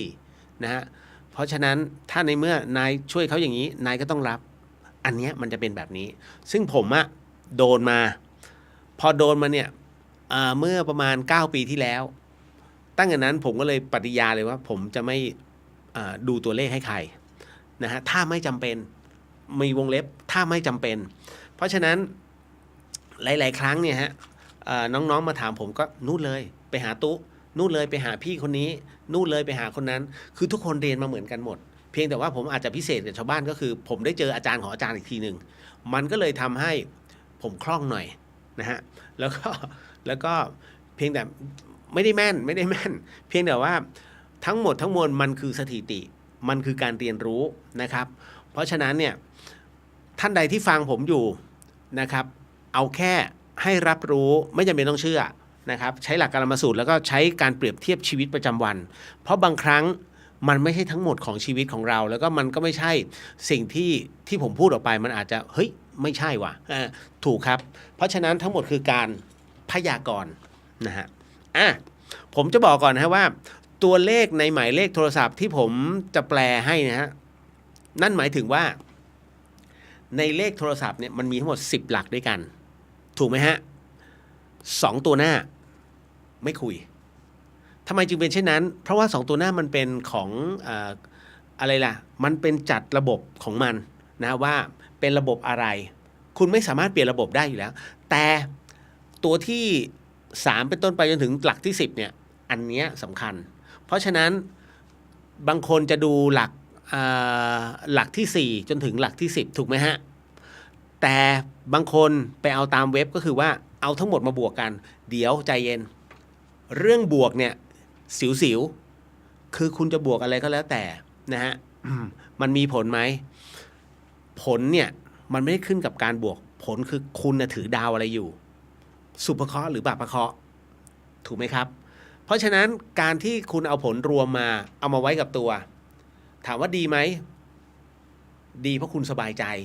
แต่เสียเพราะตัวเลขข้างในมันมีเสียนะทำไมจึงเป็นเช่นนี่คือหลักการขาย The Marketing ของค่ายมือถือถ้าคุณเอาเลขมงคลไปหมดแล้วเขาจะขายแหละถูกไหมเพราะฉะนั้นเขาจึงต้องนัดกับผู้ที่เป็นเซเลบของเขานะฮะที่ต้องมาดูเนี่ยแต่ละค่ายเนี่ยเดี๋ยวอาจารย์ครับอาจารย์คะอย่างนี้ไม่เอาเจาะตัวเลขเอารวมถ้ารวมเนี่ยทางค่ายเราจะขายได้เยอะ มันเป็นงี้นะฮะมันเป็นงี้มา10 ปีแล้วแต่คุณเนี่ยไม่รู้นะฮะคุณก็เอาตามเว็บคุณชี้มา1 เว็บ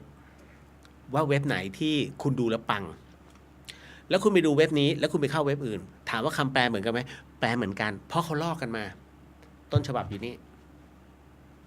นะฮะ เพราะฉะนั้นจริงๆผมก็ก๊อปจากต้นฉบับอีกทีนึง ไม่ใช่ต้นฉบับอยู่นี่นะฮะเพราะฉะนั้นเนี่ยถึงได้บอกว่าผมแปลที่นั่นแปลเหมือนกัน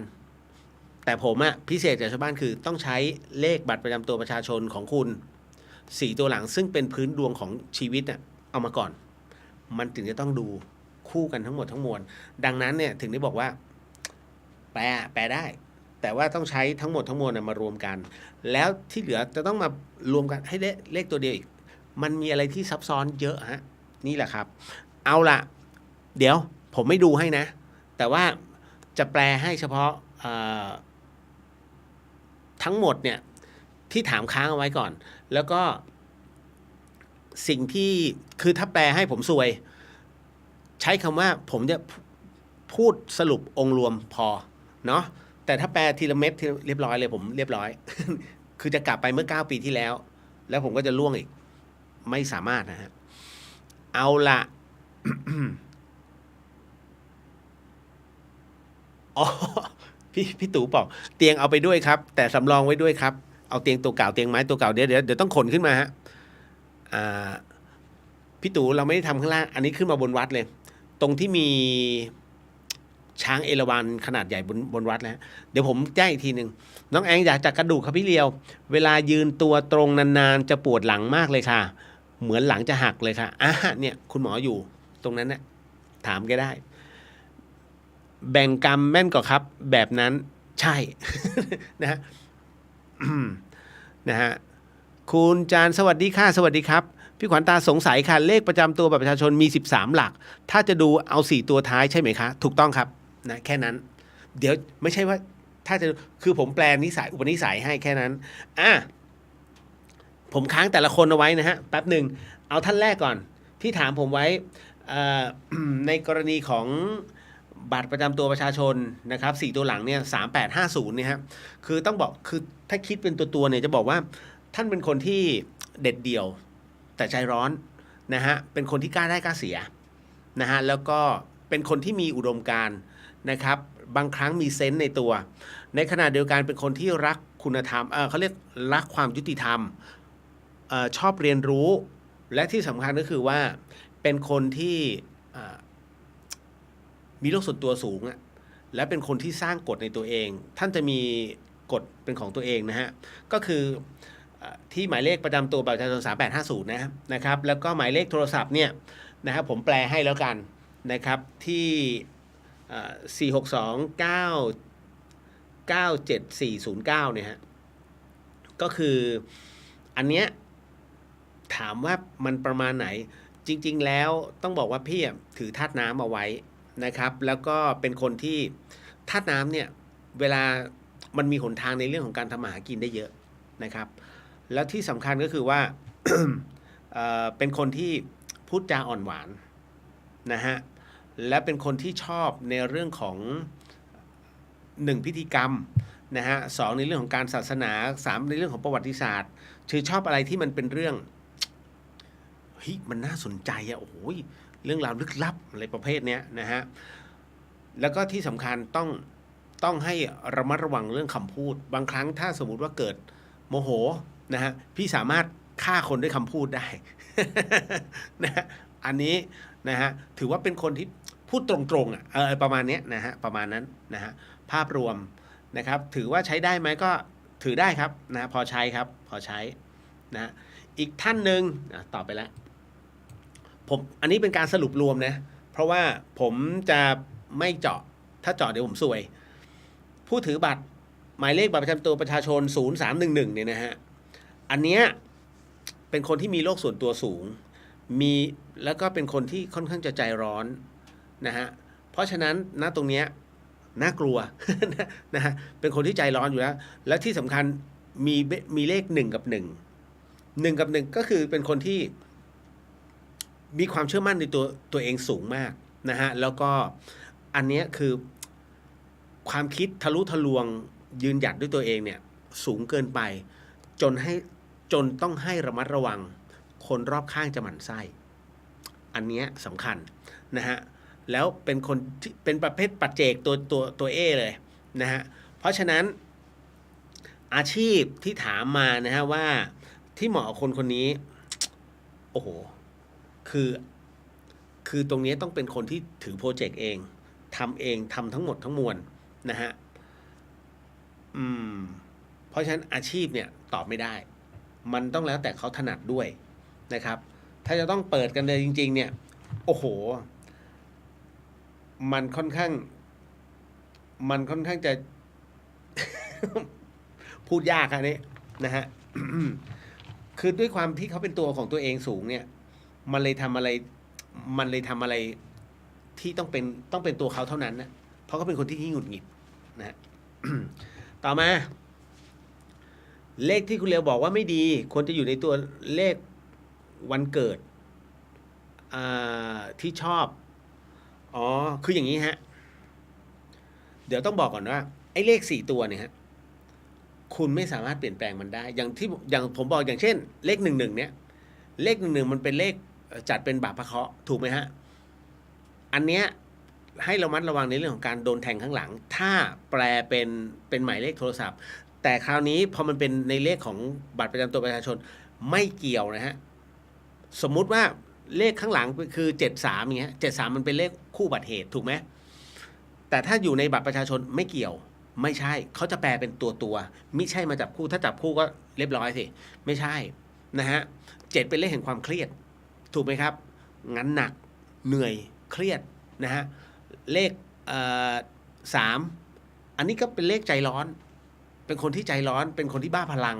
นะฮะเป็นคนที่ขี้หงุดหงิดเนี่ยฮะเป็นคนที่โอ้โหแบบ energy สูงคือพอมันอยู่ด้วยกันเนี่ยเห็นไหมอันนึงเหนื่อยอันนึง energy สูงมันเข้ามามันทำให้อาจจะเกิดอุบัติเหตุได้อันนี้คือหมายเลขโทรศัพท์แต่ถ้าเป็น4 ตัวของบัตรประจำตัวประชาชนไม่เกี่ยวเลยต่อให้เลขเสียแค่มันจะมีตัวแปรของมันว่านี่คืออุปนิสัยเรา เพราะฉะนั้นพอเมื่อรู้พื้นฐานของอุปนิสัยคราวนี้มาแก้ด้วยตัวเลขของหมายเลขโทรศัพท์ฮะยังเป็นคนใจร้อนใช่ไหมอย่างที่บอกสมมุติว่า333เงี้ยโอ้โหใจร้อนโคตรแจกเลขต้องมี22ฮะต้องมี2 ตัวประกบกันเพราะฉะนั้นจะมาบอกว่าอันเนี้ยโอ้ยใช้เลขดีไม่คุณดูบัตรประจำตัวประชาชนมันใช่ตัวคุณหรือเปล่าบางที67อย่างเงี้ย67เนี่ยถือว่าเป็นโอ้โหเลขดับเบิลซวยถูกไหมฮะพระศุกร์เข้าพระเสาร์แทรกแต่67ต้องดูพื้นดวงของตัวเองด้วยว่าประมาณไหนนะถ้าเป็นคนที่เรียกว่าเป็นนักบวชถามว่าใช้67ได้ไหมใช้ได้ประกอบกันมันจะเกิดการบาลานซ์ขึ้นมาทันทีนิพพานพูดไม่ได้ทั้งหมดทั้งมวลเนี่ยมันเกิดเขาเรียกว่าความบาลานซ์ของชีวิตมันถึงจะดำเนินการไปได้นะฮะอันนี้เลยต้องบอกก่อนเพราะฉะนั้นเลขเนี่ยฮะ ที่มันจะจัดให้เราได้มันจะแบ่งเป็น2 หมวดนะฮะอันนี้คือทบทวนไปในตัว1เป็นเลขบาปพระเคราะห์นะฮะเลขบาปพระเคราะห์มีเลขใด0แน่นอนที่สุดนะมาเดี่ยวๆเลย1เนี่ยเก็บไว้ก่อนนะฮะอันนี้บาปพระเคราะห์นะฮะมี0นะครับมี3มี7มี8นะฮะ0 3 7 8แน่นอนที่สุดส่วนสุภเคราะห์เรามีอะไรสุภเคราะห์1ก็เก็บไว้ก่อนสุภเคราะห์จะมี2 4 5 6และ9นะครับนี่คือตัวเลข1นั้นทำไมถึงได้บอกว่าพักไว้ก่อน1นั้นเป็นเลขกลางๆฮะจัดเป็นบาปพระเคราะห์ก็ได้สุภเคราะห์ก็ได้แต่ต้องรู้ว่ามันไปอยู่คู่กับตัวไหนถ้า1ไปคู่กับ7ก็คือ1771อย่างที่ผมบอกอ่ะคู่ศัตรูรุนแรงเครียดเหนื่อยนะฮะถามว่าเป็นเลขบาปพระเคราะห์ใช่แต่มันก็จะมีว่าถ้าสมมุติคุณกำลังขายเครื่องมือเกษตรคุณเป็นวิศวกรนะคุณเป็นช่างฝ่ายโยธาอย่างเงี้ยหรือว่าอะไรก็เป็นช่างก่อสร้างเงี้ย71เนี่ยเลขมหาบุญนะฮะเขาเรียกยิ่งเหนื่อยยิ่งมีเงินเพราะฉะนั้น17กับอาชีพถูกต้องแล้วนี่ฮะเห็นไหมทั้งหมดมันต้องบาลานซ์กันมันไม่ใช่อยู่ๆแล้วเฮ้ยพี่เลียวบอกไม่ดีไม่ใช่ยังผมเคยเลข68มันเป็นเลขที่ต้องจ่ายอ่ะมีเงินเท่าไหร่เงินเก็บก็หายมันจะมียุ่มยิ้มเสียนู่นเสียนี่นะฮะเลข6886นะฮะแต่คราวนี้มันก็มีบางคนต้องดูด้วยว่าพื้นเขาประมาณไหนบางคนถือ68โอ้มีเงินเก็บเพียบเลยอ่ะทำไมเป็นอย่างนั้นน่ะมันต้องดูอะไรหลายอย่างประกอบกันนะฮะเพราะฉะนั้นเนี่ยโอกาสความแม่นยำของมันในเรื่องของหมายเลขโทรศัพท์ที่เราถือไว้ผมถึงได้บอก 90% มิใช่ทั้งหมดของชีวิตนะจ๊ะคุณอย่าไปเชื่ออะไรมากมายแค่นั้นเอาต่อมา คราวนี้เรามาจัดการผมบอกว่าหมายเลขโทรศัพท์มันมีทั้งหมดด้วยกัน10 ตำแหน่งถูกไหมฮะคุณผู้ฟัง10 ตำแหน่งคุณตัด2 ตำแหน่งแรกออกเราก็จะเริ่มตั้งแต่ตำแหน่งที่3คู่4คู่5คู่6คู่7คู่8คู่9คู่10วิธีการดูเพราะฉะนั้น ถ้าปลอดภัยที่สุดที่เขาจะบอกอ่ะให้เอาตั้งแต่ตำแหน่ง3จนถึงตำแหน่งที่10เนี่ยให้เป็นเลขสุภเคราะห์รับรองดวงดีแต่ถามว่ามันดีจริงป่ะก็ดูพื้นดวงอ่ะ4 ตัวหลังบัตรประชาชนคุณใช่ป่ะถ้ามันไม่ใช่ก็ไม่ใช่ แค่นั้นเลยนะฮะก็ยังมีคำถามอีกว่า เบอร์เนี้ยใช้เบอร์นี้เบอร์นี้ใช้เลขแบบนี้เบอร์นี้ใช้เลขแบบนี้แล้วมันเกื้อหนุนกันไหมถ้าเอามาดูแล้วมันไปในทิศทางเดียวกันมันจะเกื้อหนุนแล้วมันส่งผลรุ่งเลยนะฮะถ้าค้าขายแต่ถ้ามันไม่เกื้อหนุนกันเขาเรียกอันนึงเป็นเลขมีเลขเสียอยู่อันนึงมีเลขดีอยู่ทั้งหมดเปลี่ยนเป็น0ไม่ได้ไม่เสียแค่นั้นฮะมันเท่ากันนะอันนึงล่วงอันนึงขึ้นแล้วคุณคิดว่านะอันนึงเป็นกฎอันนึงเป็นเบสก็เป็นกลางถูกไหมหลักการง่ายๆนะครับ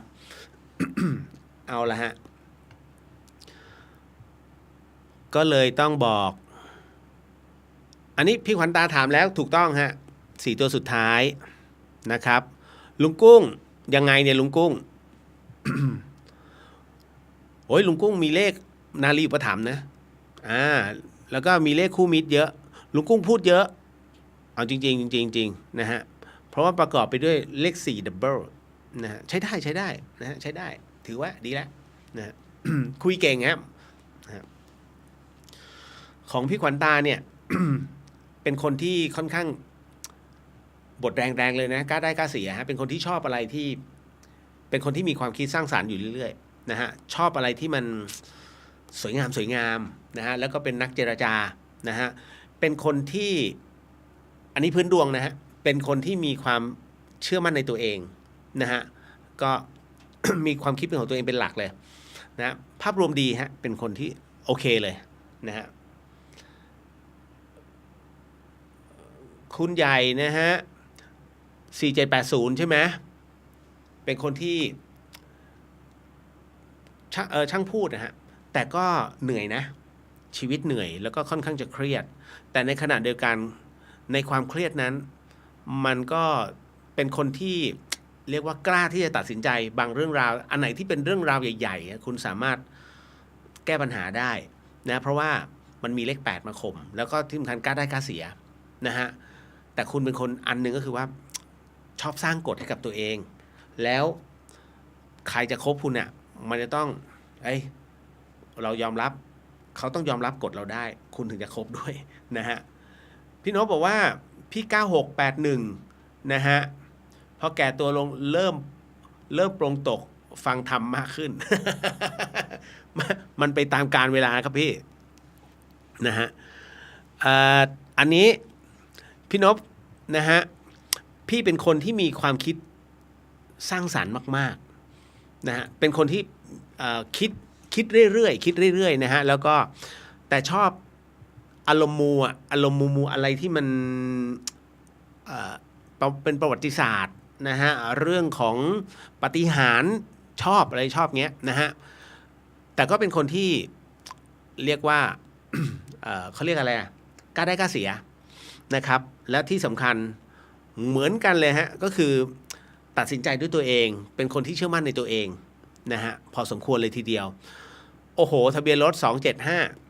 275พี่ไปเอาแผ่นทองค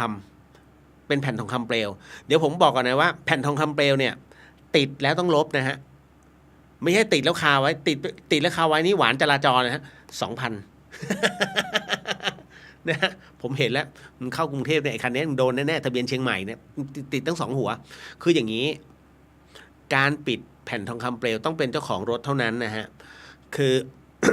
ตั้งนะโม3จบเสร็จปุ๊บอธิษฐานเลยนะขอให้ตัวเลขนี้กลายเป็นเลขแห่งกำลังของเลขสุภเคราะห์ส่งผลดีให้กับข้าพเจ้าเพราะว่าตัวเลขตัว7เนี่ยมันทำให้เสียทั้งคู่พี่ปิดที่หัวเลข7เลยปั้งทิ้งไว้9 นาทีอ่ะถ้าลืมเอาไป19 นาทีให้ลงด้วยเลข9ลบออกก่อนจะทาพี่เอายาหม่องทาซะหน่อยนะตรงหัวทาให้ถากๆ แล้วก็แปะทับไปนะจะให้มันเป็นเลข4หรือเป็นเลข9ได้หมดครับพี่แปะไป9 นาทีลบออกเลยนะครับถ้าไม่ลบออกพี่จะซวย 2,000 คุณปิดแล้วเธอเจ้าที่มองแล้วไม่เคลียร์ 2,000 ตามหลักของจราจร จบข่าวมาทางนี้มั่งน้องสาวินีหางบัตรอะไรล่ะนะฮะ850 ไม่ใช่ส่ง1850นะฮะ เป็นคนที่มีความเชื่อมั่นในตัวเองสูงนะครับแล้วก็ที่สำคัญก็คือว่าอันนี้พื้นฐานตอนแรกเลยนะในสมัยก่อนนะฮะแล้วก็เป็นคนที่เด็ดเดี่ยวนะฮะกล้าได้กล้าเสียเองมาเจอกันแต่ถ้าสมมุติไม่เอาคือไม่เอานะฮะเป็นคนที่รักในความยุติธรรมที่สำคัญเป็นคนที่มีกฎในตัวเองนะฮะสร้างกฎขึ้นมาแล้วก็คือเป็นคนที่โลกส่วนตัวจะชอบอะไรที่เป็นโลกส่วนตัวสูงมากนะครับนั่นคือพื้นฐานนะฮะคุณพัฒนะฮะ7436เหนื่อยนะแรกเริ่มของชีวิตนะครับก็ยังเหนื่อยนะครับที่สำคัญก็คือว่าแม้จะเป็นคนที่พูดเก่งพูด เขาเรียกเป็นผู้ที่ช่างเจรจาแล้วกัน แต่ในขณะเดียวกันก็ใจร้อนนะฮะก็ต้องคืออันเนี้ยผมเข้าใจตัวเองต้องรู้อยู่แล้วทั้งชีวิตกูใจร้อน กูเป็นคนใจร้อนนะฮะแล้วก็เป็นคนที่ชอบอะไรที่สวยๆงามๆนะฮะชอบอะไรที่เป็นเรื่องราวของความนำสมัยนะตรงนี้นะครับ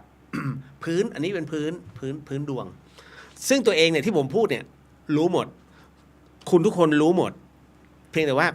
ใช่ปะวะ ที่พี่เรียวบอกนะคือย้ำหน่อยย้ำเตือนตัวเองนิดนึงอ่ะมาให้พี่เขาย้ำหน่อย แค่นั้นแหละนะ ต่อมา น้องแอนเบอร์โ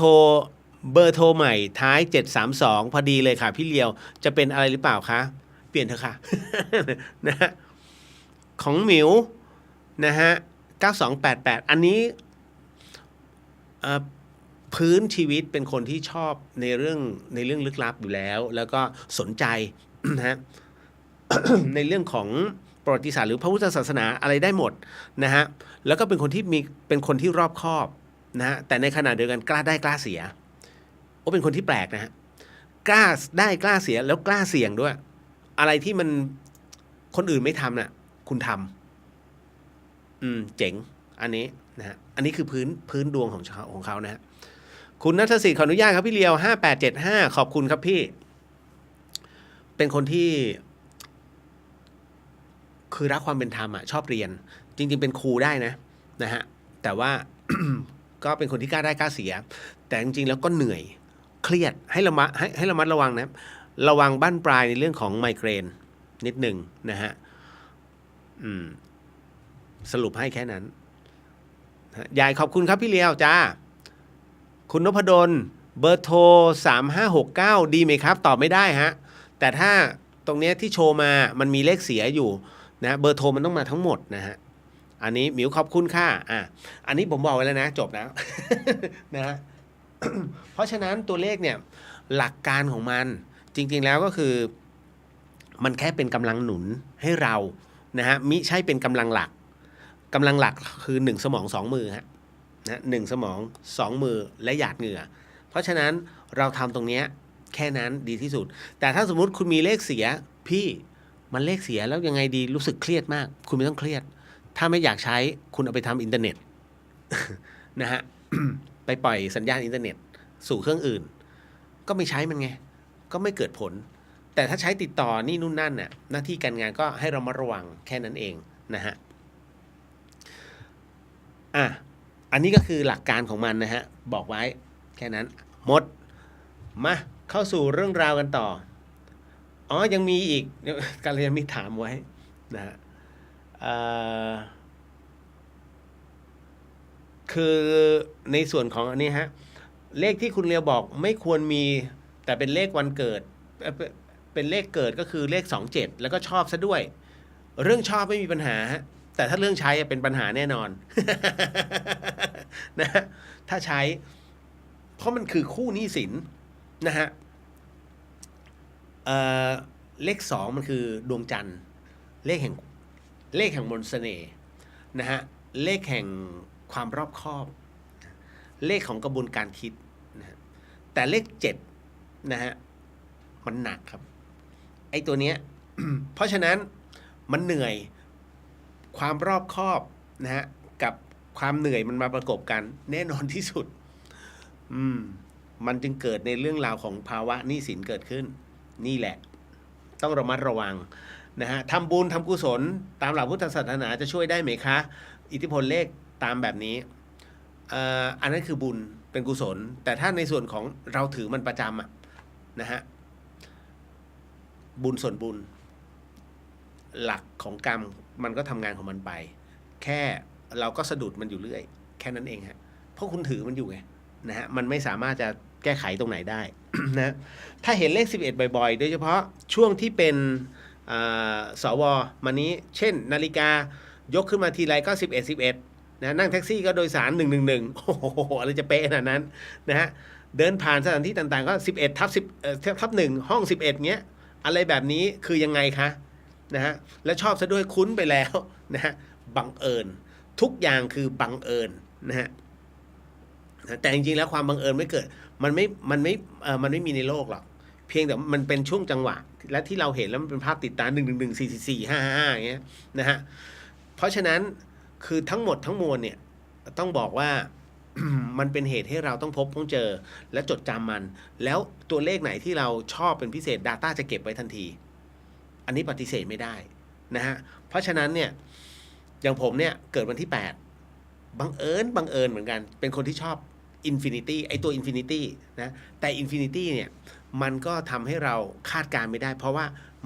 มันเป็นคือมันเป็นอัปปมาโนอ่ะมันหาที่สิ้นสุดไม่ได้มันเป็น Infinity อ่ะตัว Infinity นะฮะเลข8แค่นั้นแหละในเรื่องของเรื่องอันนี้บอกอ่านตำราฝรั่งบอกเลขเบื้องบนจักรวาลสื่อสารว่ามาถูกทางซึ่งเอาจริงๆแล้วก็ไม่รู้อะไรคือทางที่ว่าอันนี้ก็คือตำราแต่ละอย่างเนี่ยไม่เหมือนกันอย่างเช่นผมยกตัวอย่างบางคนชอบเลข7 อย่างเงี้ยฮะถ้าคุณอยู่เมืองจีนถ้าคุณอยู่ฮ่องกงคุณอยู่ไต้หวัน7เนี่ยคือเลขเงินแต่ถ้าคุณอยู่เมืองไทย6เลขเงินดังนั้นมันจึงไม่เหมือนกันนะฮะเพราะฉะนั้นผู้ปกครองประเทศไทยก็คือคณะของพระสยามเทวาธิราชนะฮะโดยมีพระสยามเทวาธิราชนั้นก็คือเป็นผู้นำแต่ที่เหลือก็คือเป็นคณะนะฮะก็จะดูแลทั้งประเทศไทยในอาณาเขตของสยามประเทศนะฮะจีนก็จะมีเง็กเซียนฮ่องเต้ส่วนทางสแกนดิเนเวียแล้วแต่เทพท่านเลยนะครับเพราะฉะนั้นทั้งหมดมันจะมีการปกครองขึ้นอยู่กับตรงนี้แล้วแต่นะฮะ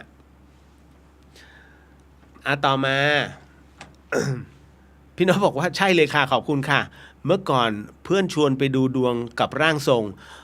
ร่างทรงจะให้รับขันท่าเดียวทำให้พี่ไม่กล้าไปไหนที่มีร่างทรงอีกเลยอ๋อนะฮะ ก็ดูไว้เป็นความรู้พี่ดูแล้วก็อ๋อเหรอมีอย่างนี้ด้วยเหรอนะฮะแต่เรื่องร่างทรงเนี่ยก็ต้องดูนะฮะของจริงเขาก็มีของปลอมเขามันก็เยอะนะฮะเพราะฉะนั้นไปดูหนังเรื่องร่างทรงน่ากลัว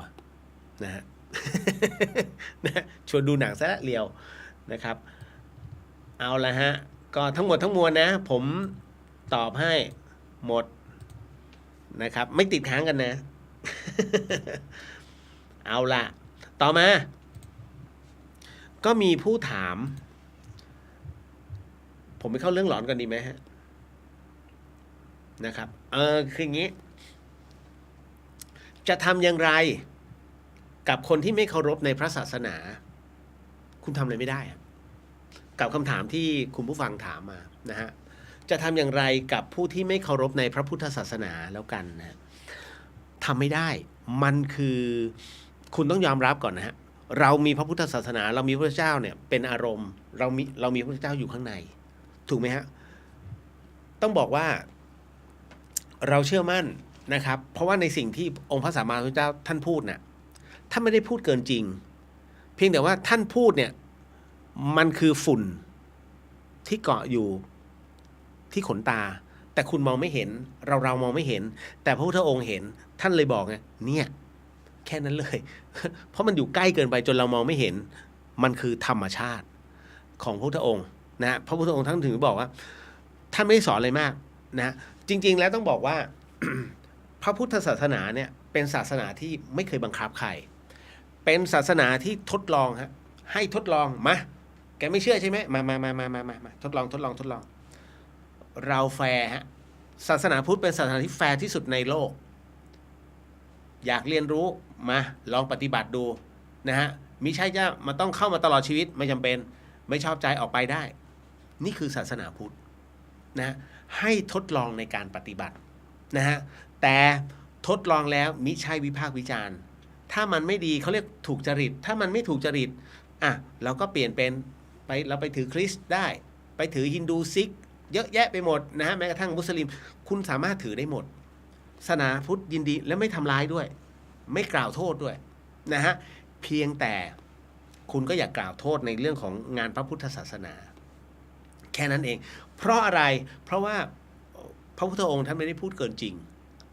นะฮะเพียงแต่ว่าในเรื่องอภิญญานรกสวรรค์ท่านรู้หมดแต่ไม่พูดไม่เทศทำไมจึงไม่มันเป็นเรื่องอาจินไตยฮะต่อให้คิดถกเถียงกันมีจริงไม่มีจริงนะฮะใช่ไม่ใช่อย่างเงี้ยฮะถกไปก็เขาเรียกไม่เกิดประโยชน์คิดจนบ้าก็เขาเรียกว่าหาที่สิ้นสุดไม่ได้จึงเรียกว่าอาจินไตยดังนั้นพระพุทธองค์จึงหาสาระท่านบอกว่าหาสาระประโยชน์มิได้ไม่พูดเลยนี่ฮะนั่นคือในเรื่องของเรื่องราวเหล่านี้ดังนั้นเนี่ยศาสนาพุทธจึงเป็นเรื่องราวที่อยากให้พิสูจน์แล้วคราวนี้คนที่เอาศาสนาพุทธไปโจมตีมักจะเป็นคนที่สอบไม่ผ่านในเรื่องของพระพุทธศาสนาอย่างเช่นยกตัวอย่างฮะสมาธิทำไมพี่สอบไม่ผ่านเอ้าสมาธิหัวต่อไงต่อให้นั่งแค่ไหนก็ตามมันก็ไม่ได้อะไรนะฮะไม่รับรู้ถึงอะไรก็ตามนะฮะเพราะว่านั่งผิดผมยกตัวอย่างฮะอย่างที่ผมกล่าวนำในเรื่องของการนั่งสมาธิเมื่อกี้ของหลวงพ่อปราโมทโช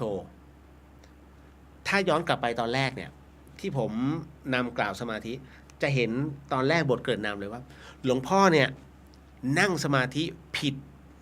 มาตลอด10 ปีฮะจนมาถึงหลวงปู่ดุลแต่หลวงปู่ดุลท่านก็ขออภัยท่านพูดถึงหลวงปู่ดุลนะครับกรณีที่หลวงปู่นั้นขออภัยหลวงปู่เทศฮะหลวงปู่เทศนั้นเคยนั่งสมาธินั้นผิดถึง10 ปีด้วยกันแล้วหลวงปู่เทศก็ต้องมานั่งแก้สมาธิตรงนี้ใหม่นะฮะก็เหมือนกับหลวงพ่อปราโมทก็รู้สึกว่าติดบางอย่างจะไปหาหลวงปู่ดุลนะซึ่งเป็นพระอาจารย์ของท่านหลวงปู่ดุลตอนนั้นท่านก็มรณภาพแล้วจึงไปหาหลวงตามหาบัวยานสัมปันโนหลวงตามหาบัวจึงแนะนำวิธีการตรงนี้นะฮะเพราะฉะนั้นท่านหนึ่งได้พูดถึงคำว่าสมาธิหัวต่อก็คือนั่งนานแค่ไหนก็แล้วแต่มันไม่ได้อะไรไงฮะมันก็ได้แค่นิ่งหลับคึบไม่ได้สมาธิคือสมาธิมันต้องรู้อยู่ทุกขณะนะฮะณตรงนั้นแล้วมันมีอะไรที่มากไปกว่านั้นนะฮะมันเป็นการรวมของจิตด้วยดังนั้นเนี่ยก็เลยถึงต้องบอกว่าเฮ้ยนี่ไงเนี่ยพอไม่ผ่าน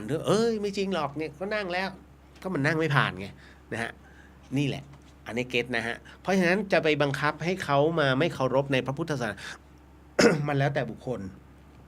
นะดังนั้นก็ ก็ต้องให้เขาปฏิบัติและที่สำคัญก็คือว่าการใส่ร้ายพุทธศาสนาหนักๆเข้าเอา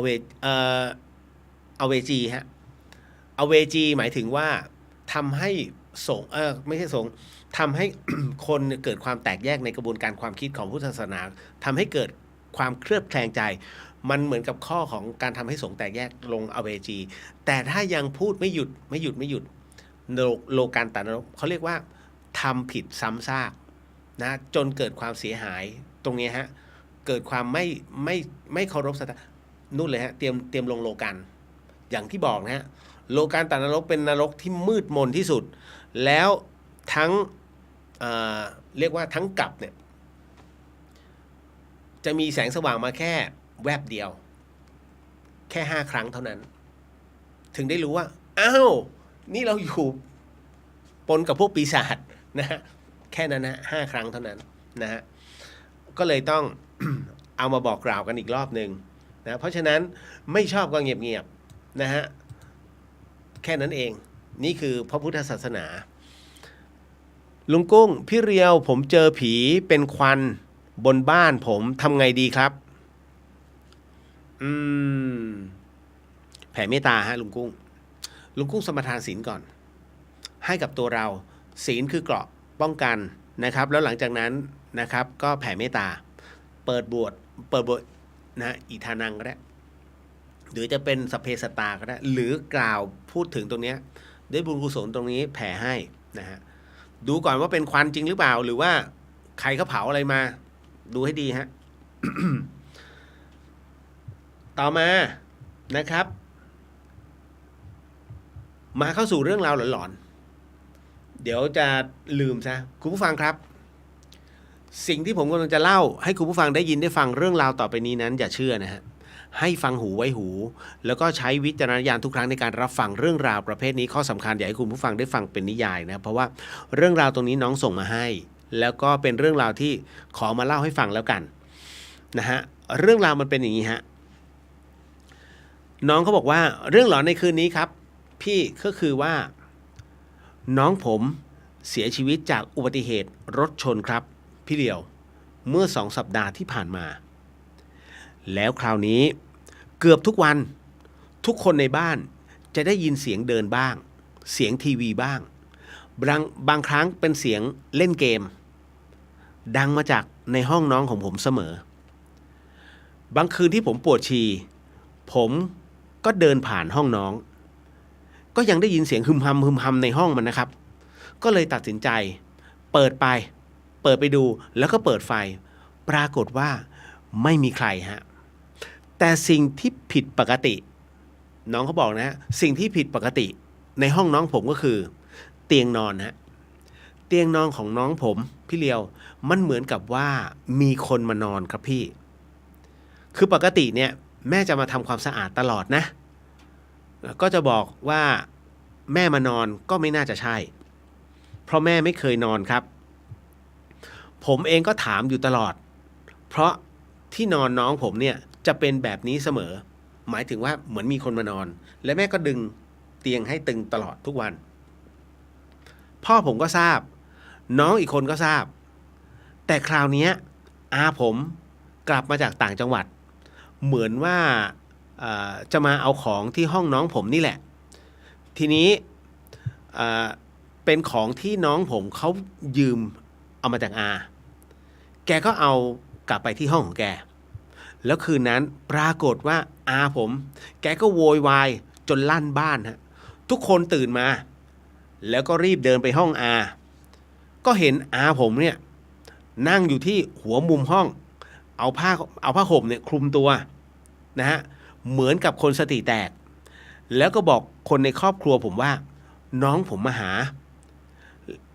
คือมาหาเนี่ยมาบอกว่าให้เอาของไปเก็บที่อาผมเขาก็คือเขาบอกว่าเขาจะขอไว้เลยอาผมก็ทำอะไรไม่ถูกพอวันรุ่งขึ้นอาผมคนนี้แกก็รีบกลับเข้าเชียงใหม่ครับก็คือกลับไปอยู่ที่หอจนทุกวันนี้พี่เลียวครับบางคืนก็ยังได้ยินเสียงเหมือนเดิมแบบนี้ทำไมน้องผมยังไม่ไปไหนล่ะครับหรือพอจะมีวิธีไหนที่จะให้เขาไปตามทางของเขาครับพี่เรื่องนี้ฮะคุณผู้ฟังที่ผมบอกนะฮะก็คือฮะลุงกุ้งสัญญาณหายเหรอไม่น่าหายนะฮะผมว่าหลายๆท่านยังฟังอยู่ลองเช็คดูก่อนนะสัญญาณจะไม่น่าหายคืออย่างนี้เรื่องนี้ที่น้องเขาส่งมาคุณผู้ฟังฮะมันทำให้เรารู้อย่างนึงคือว่าที่ผมยังยืนยันว่ามนุษย์คือสัตว์สังคมและเป็นสัตว์สังคมที่ชอบอยู่ในสปีชีส์เดียวกันนั่นหมายถึงว่าอะไรฮะ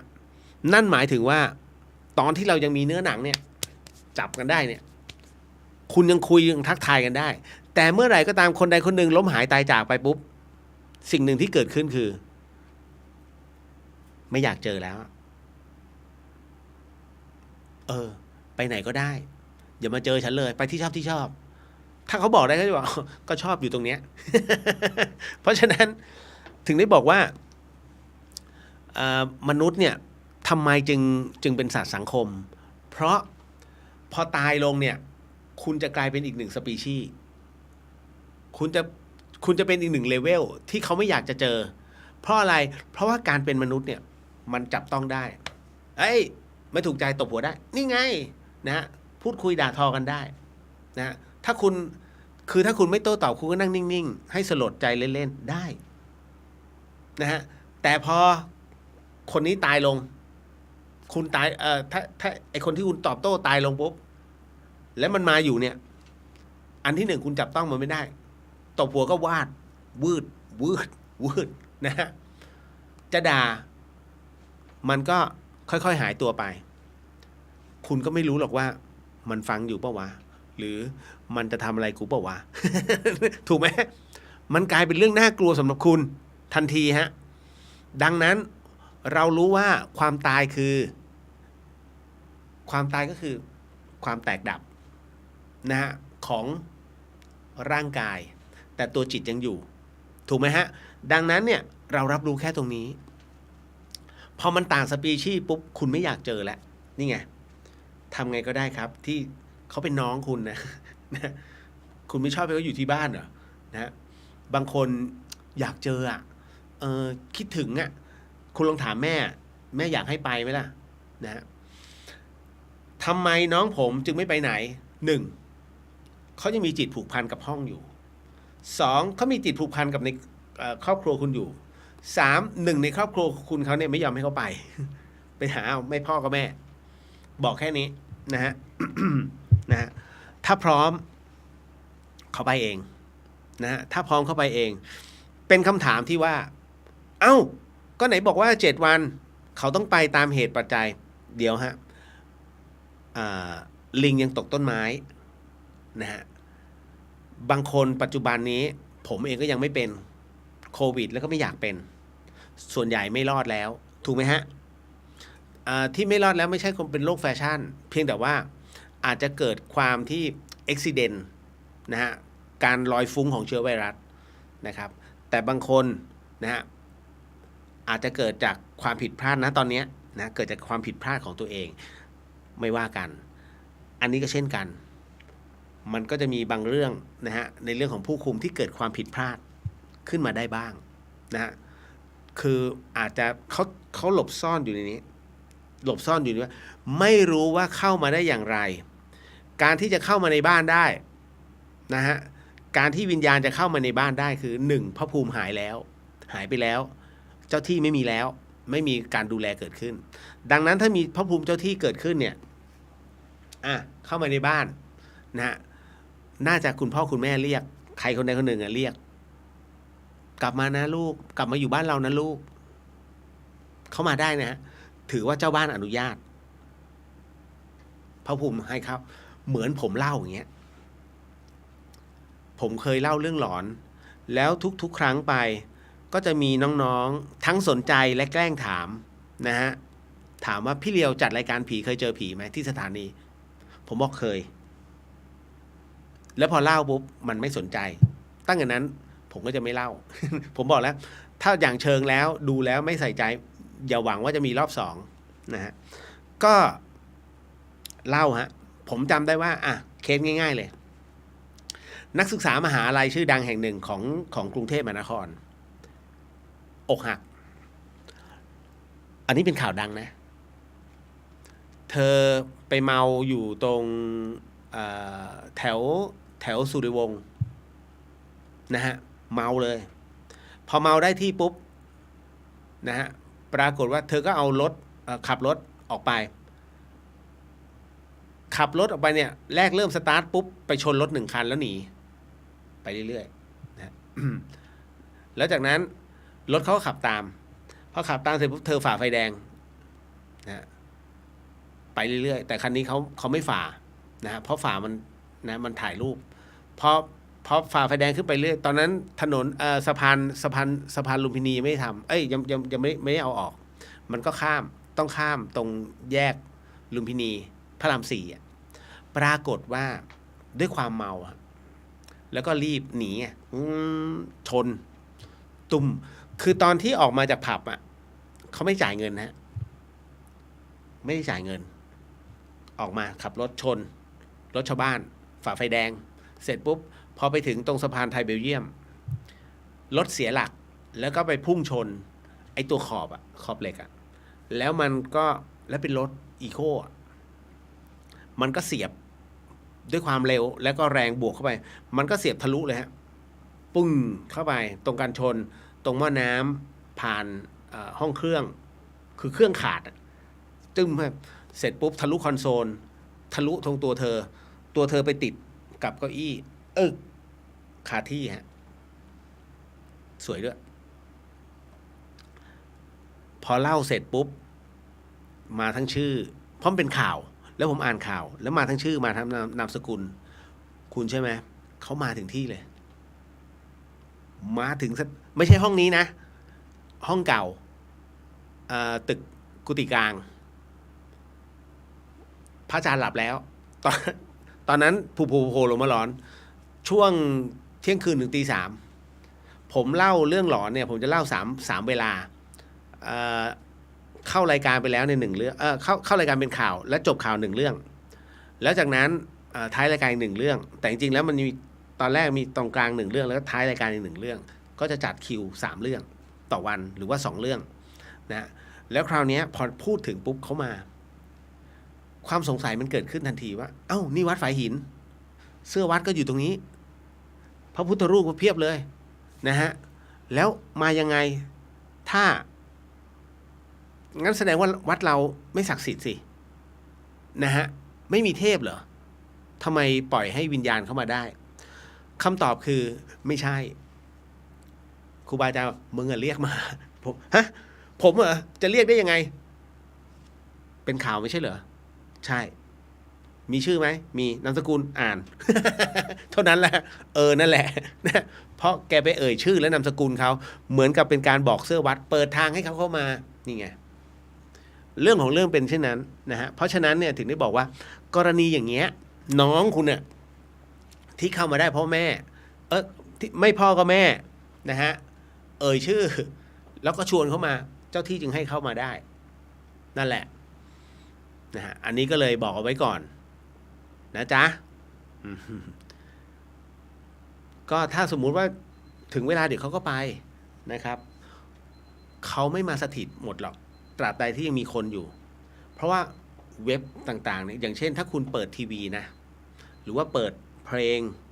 นะหรือแม้กระทั่งขึ้นโทรศัพท์เนี่ยคือบางทีเขาก็ต้องไปทนไม่ได้มันคนละเว็บกันแล้วทำไมที่เขาเปิดทีวีของเขาได้นั่นคือห้องเขาทีวีในมโนภาพของเขาแต่ว่ามันอยู่ในสิ่งที่คุณได้ยินเนี่ยคือตัวที่เขาสร้างขึ้นมาแล้วคุณได้ยินนั่นนะฮะจริงคุณจะสื่อสารกับเขาได้ด้วยซ้ำนะฮะเอาละถึงเวลาเดี๋ยวก็ทำบุญบ้านบอกคุณพ่อคุณแม่แล้วก็ใส่บาตรให้น้องซะนะฮะตอนนี้ยังมีห่วงอยู่ฮะนะฮะถ้ายังมีห่วงก็ยังอยู่ไม่ต้องห่วงเขาคือมันมีหน้าที่ไงคุณคำว่าหน้าที่สำคัญนะครับต่อมานั่นไง อันนี้พี่อุไรวันนะฮะ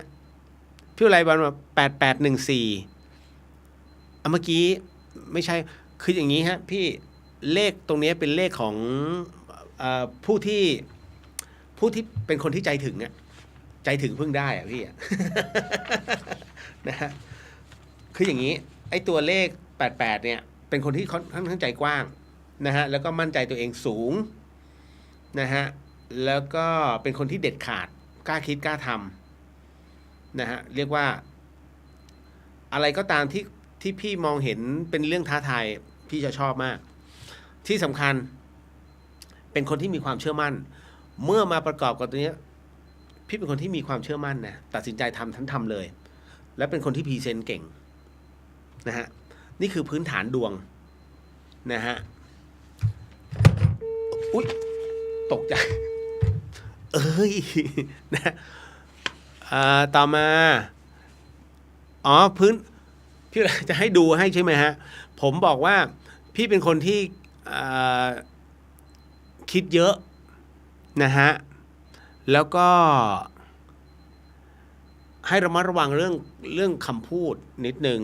นะฮะแล้วก็เป็นคนที่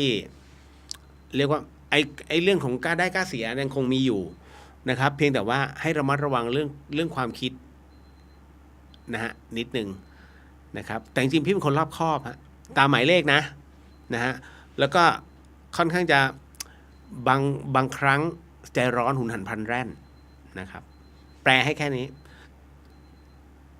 น้องแอมบอกว่านาฬิกาปลุกดังไหมคะฮะจริงดิไม่มีได้ยินเหมือนกันค่ะนึกว่าหูฝาดจริงดิพี่ขวัญตาก็ได้ยินเหรอไม่มีนะฮะไม่มีนะผมไม่ได้ตั้งนาฬิกาปลุกเนี่ยโทรศัพท์อยู่นี่2 เครื่องเอาแล้ว เอาแล้วตอนไหนอะ เฮ้ยไม่ได้ยินนะไม่มีเดี๋ยวนะฮะไม่มีนะเอาแล้วมาหลอนนะมาหลอนเนี่ยจริงป่ะไม่มีฮะ อันนี้บอกไว้ก่อนเหตุการณ์นี้ไม่ได้เตรียมนะ อ้ายเลียวเอ้ยโดนเนี่ยต่อมาฮะคนตายกับคนไม่ตายต่างกันยังไงครับเอ้า น้องถามแปลกมากอ่ะนะฮะคนตายกับคนไม่ตายต่างกันยังไงเอาอย่างนี้คนไม่ตายเนี่ยจิตยังอยู่กับตัวนะใช้คำว่าจิตอยู่กับตัวกับจิตไม่ได้อยู่กับตัวแล้วกันนะฮะคือจิตเนี่ยมันต้องมีร่างนะครับมันถึงจะสามารถทำอะไรได้เยอะนะครับแล้วจิตที่มันไร้ร่างเนี่ยคือจิตที่มีร่างมันสามารถฆ่าจิตที่ไร้ร่างได้เพราะจิตที่มีร่างเวลาพลาดพลั้งอ่ะมันยังฟื้นตื่นมาได้เข้าใจป่ะคืออย่างนี้หลายคนเนี่ยไม่เข้าใจเรื่องนรกสวรรค์มีจริงเหรอพี่นี่นู่นนั่นพระอาจารย์ภัสกรท่านเทศอยู่เรื่องหนึ่งฮะจำได้ไหมฮะว่าคุณเคยฝันไหมนะฮะถ้าคุณเคยฝันแล้วคุณเคยฝันว่าอะไรที่สามารถทำให้คุณนั้นตื่นขึ้นมาโดยฉับพลันได้อย่างเช่นถ้าคุณฝันว่าตอนนี้ฉันกำลังเดินอยู่ริมถนนแล้วรถ10 ล้อกำลังวิ่งมานะด้วยความเร็วมันวิ่งมากำลังจะชนคุณนะคุณก็เฮ้ยอย่าและปรากฏว่ามันก็เข้ามาปะทะฟึบแต่คุณตกใจเฮ้ยตื่นขึ้นมาในความที่คุณตื่นขึ้นมาโดยฉับพลันมันทำให้คุณมีความรู้สึกเหนื่อยกลัวบางทีร้องไห้เลยตื่นมาเพราะมันเหมือนจริงมากนั่นแหละฮะนั่นแหละคือสิ่งที่เป็นความฝันท่านเรียกมันว่ามายาความฝันไงฮะนะเพราะฉะนั้นมันคือมายาแต่คราวนี้ถ้าเมื่อไหร่ก็ตามนะฮะมายานั้นจะเป็นจริงได้ไหมเป็นได้วันนี้เรามีร่างนะมีร่างให้ตื่นเมื่อตื่นขึ้นมาปุ๊บร่างนั้นนะฮะความฝันนั้นเป็นมายาทันทีแต่เมื่อไหร่ก็ตามที่ไม่มีร่างให้คุณนึกแล้วเจอเหตุการณ์เดียวกันก็คือ10 ล้อมันวิ่งเข้ามาแล้วบวกคราวนี้ขอชนปุ้มถามว่าณตอนนั้นเมื่อคุณไม่มีร่างตื่นฝันนั้นจะเป็นจริงหรือมายาคำตอบมีอยู่แล้วนะฮะเพราะฉะนั้นเช่นเดียวกันจิตมันทำงานแบบนั้นจริงๆนะฮะฝันนั้นจะกลายเป็นจริงทันทีคุณกำลังถูก10 ล้อพุ่งชนแล้วมันไม่มีร่างให้ตื่นคราวนี้ฝันนั้นจะเป็นจริงฮะแม้จะเป็นมโนที่มันสร้างขึ้นมานะฮะในตัวของมายาตรงนั้นแต่มันคือเรื่องจริงที่เกิดขึ้นไปกระทบจิตตรงนี้ที่ถึงได้บอกมันฆ่าจิตได้แต่ไม่ให้แตกดับนะไม่ใช่หมายถึงว่ามันฆ่าในส่วนของความรู้สึกตรงนั้นให้เรารับรู้ได้นะฮะเพราะฉะนั้นจิตที่อยู่ในนรกแน่นอนนะคำถามคือเราเนี่ยมีร่างกายอยู่เมื่อตายลงเราไม่มีร่างไปเป็นเราไม่มีร่างกายลงไปในนรกแล้วเขาจะทรมานเราได้อย่างไรถูกไหมหลับตาแล้วนึกเลยเพราะเราคือพลังงานจิตมันคือพลังงานแล้วออกไปคำตอบคือจิตมันจะไปสร้างอีก1 รูปฮะทำไมจึงกล้าพูดเพราะผมตายแล้วไงตอนที่ผมออกจากร่างไปผมก็ออกมาเป็นร่างออกมาเป็นเรียวเลยฮะที่ยืนอยู่ตัวเนี้ยเอ้ากูนอนอยู่อยากจะกลับเข้าไปมันกลับเข้าไปผมถึงได้เถียงหลังชนฝาว่าเมื่อตายลงมันจะสร้างรูปทันทีมันไม่ได้เป็นพลังงานแบบล่องลอยไม่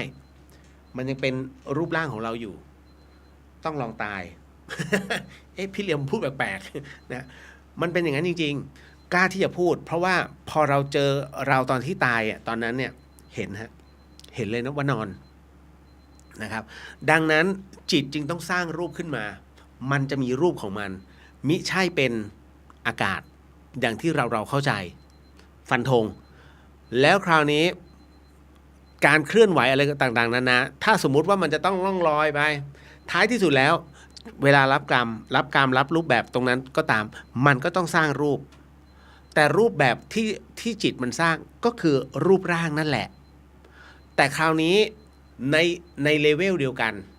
จิตกับจิตเมื่ออยู่ในเลเวลเดียวกันถามว่ามันเป็นร่างไหมล่ะเป็นนะฮะแล้วไอ้หอกต่างๆเนี่ยไม่ใช่ด่าคนนะไอ้หอกหมายถึงว่าไม้หอกเนี่ยที่เขาใช้ทิ่มแทงเนี่ยคนบาปที่รับกรรมอะไรต่างๆนะถามว่าแล้วหอกตรงนี้มันคือเหล็กจริงหรือเปล่าทั้งหมดคือนิมิตที่มันสร้างมาด้วยจิตแล้วถามว่านิมิตของจิตกับจิตของเราเนี่ยซึ่งก็เป็นนิมิตเหมือนกันมันจะโดนไหมถ้าแทงโดนดิเจ็บไหมอันนี้ไม่รู้ยังไม่เคยลง เพราะตอนนั้นเกือบเหมือนกันเกือบถูกคล้องแล้วนึกจะสงสัยถ้าหลวงพี่มาช่วยแม่กูตายแน่ นั่นแหละเพราะฉะนั้นถึงได้บอกว่าน่าคิดเรื่องราวตรงนี้ถึงได้บอกว่าถ้าจะต้องรับโทษจริงๆจิตจะต้องสร้างรูปขึ้นมาเพื่อให้ได้รับโทษเช่นนั้นจริงๆถ้าคุณไม่ต้องรับโทษไม่ต้องเรียนเรื่องกฎแห่งกรรมไม่ต้องเชื่อจริงๆฮะเพราะว่าอะไรเพราะว่าทั้งหมดทั้งมวลมันเป็นเรื่องของกฎแห่งกรรมทั้งสิ้นอย่าลืมฮะกฎแห่งกรรมยุติธรรมเสมอนะเพราะไม่งั้น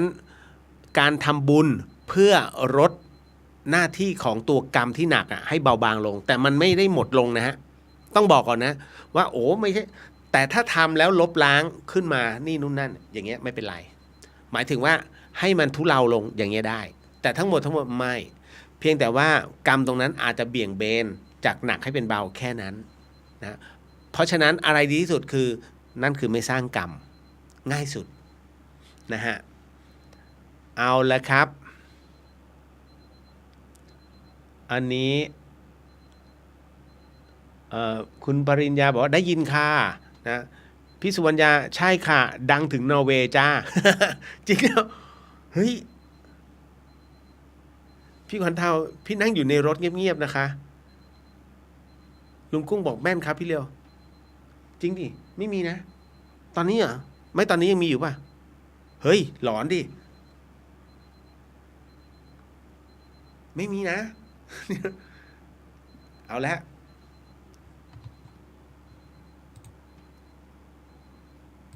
เริ่มเสียวๆ คุณใช่ไหมบนวัดฝายหินเนี่ยผมต้องขับรถลงไปบางครั้งการเจอเรื่องราวแปลกๆไม่ใช่เรื่องแปลกสำหรับผมแต่บางครั้งพอเขามาไม่รู้ตัวมันก็ตกใจก็ยังเจอตอนทำอโหสิกรรมจำได้ไหมที่ผมบอกว่าไม่อยากไปไหนแต่ผมต้องเดินทางขึ้นมาบนวัดแล้วบนวัดทั้งนั้นแล้วขนลุกเลยยืนยันโอ้โหนางหัวลุกนางหัวลุกคือมันเป็นช่วงจังหวะที่การทำพิธีอโหสิกรรมเนี่ย ผมมั่นใจว่าก็อย่างที่ผมบอกว่าเราศีล 8แล้วดึงได้เยอะแล้วคราวนี้มันคือขึ้น15 ค่ำอย่างที่หลวงปู่ดูท่านว่าทั้งหมดทั้งมวลมันจะเปิดนะฮะทั้งภูมิต่างๆเพื่อให้ได้รับอานิสงส์แล้วเราทำพิธีอโหสิกรรมกันแบบนี้พอถึงเรียกว่าขึ้นข้างแรมแล้วกันนะระหว่าง15 ค่ำกับแรม1 ค่ำซึ่งผมเลิกตี 1ถูกไหมฮะแต่เราทำพิธีอโหสิกรรมมัน5 ทุ่มกว่าจนถึงเที่ยงคืนมันยังอยู่ในเลเวลของ15 ค่ำแต่พอข้ามคือแต่จริงๆแล้วต้องใช้คำว่าถ้าดูด้วยแสงแดดไม่ด้วยแสงธรรมชาติเห็นลายมือเนี่ยอันนี้ถือว่าวันใหม่แต่เราก็สมมุติตู่ๆเอาแล้วกันว่ามันข้ามวันแล้วคราวนี้พอมันขับรถลงแล้วตรงนี้ก็เป็นกู่ตรงนี้ประมาณน่าจะ50-60 ชีวิตด้านหลังตรงนี้ประมาณ10 กว่าชีวิตเกือบ20 ชีวิตไม่รวมข้างล่างนะด้านนู้นไม่รวมเบ็ดเสร็จแล้วเนี่ยจาก200 กว่าบนวัดนะฮะขับรถไปเนี่ยทางฝั่งขวามันจะเป็นกู่ซึ่งในอดีตเนี่ยกระดูกของพระอาจารย์ภัสกรเนี่ยในชาติก่อนนะก็อยู่ตรงนั้นไงก่อนที่เขายังไม่เคลียร์แล้วก็ขับบางทีมันก็เห็นก็เห็นเขาก็ยืน แล้วก็ไม่เห็นดีกว่าไงอย่างที่ผมบอก ไม่เห็นแล้วก็ขับกูไม่เห็น บางทีพวกก็ใส่ชุดขาวเลยอยู่ข้างถนน ตรงเนี้ย ตรงเนี้ย ตรงเนี้ยเลย หน้าวัดเลย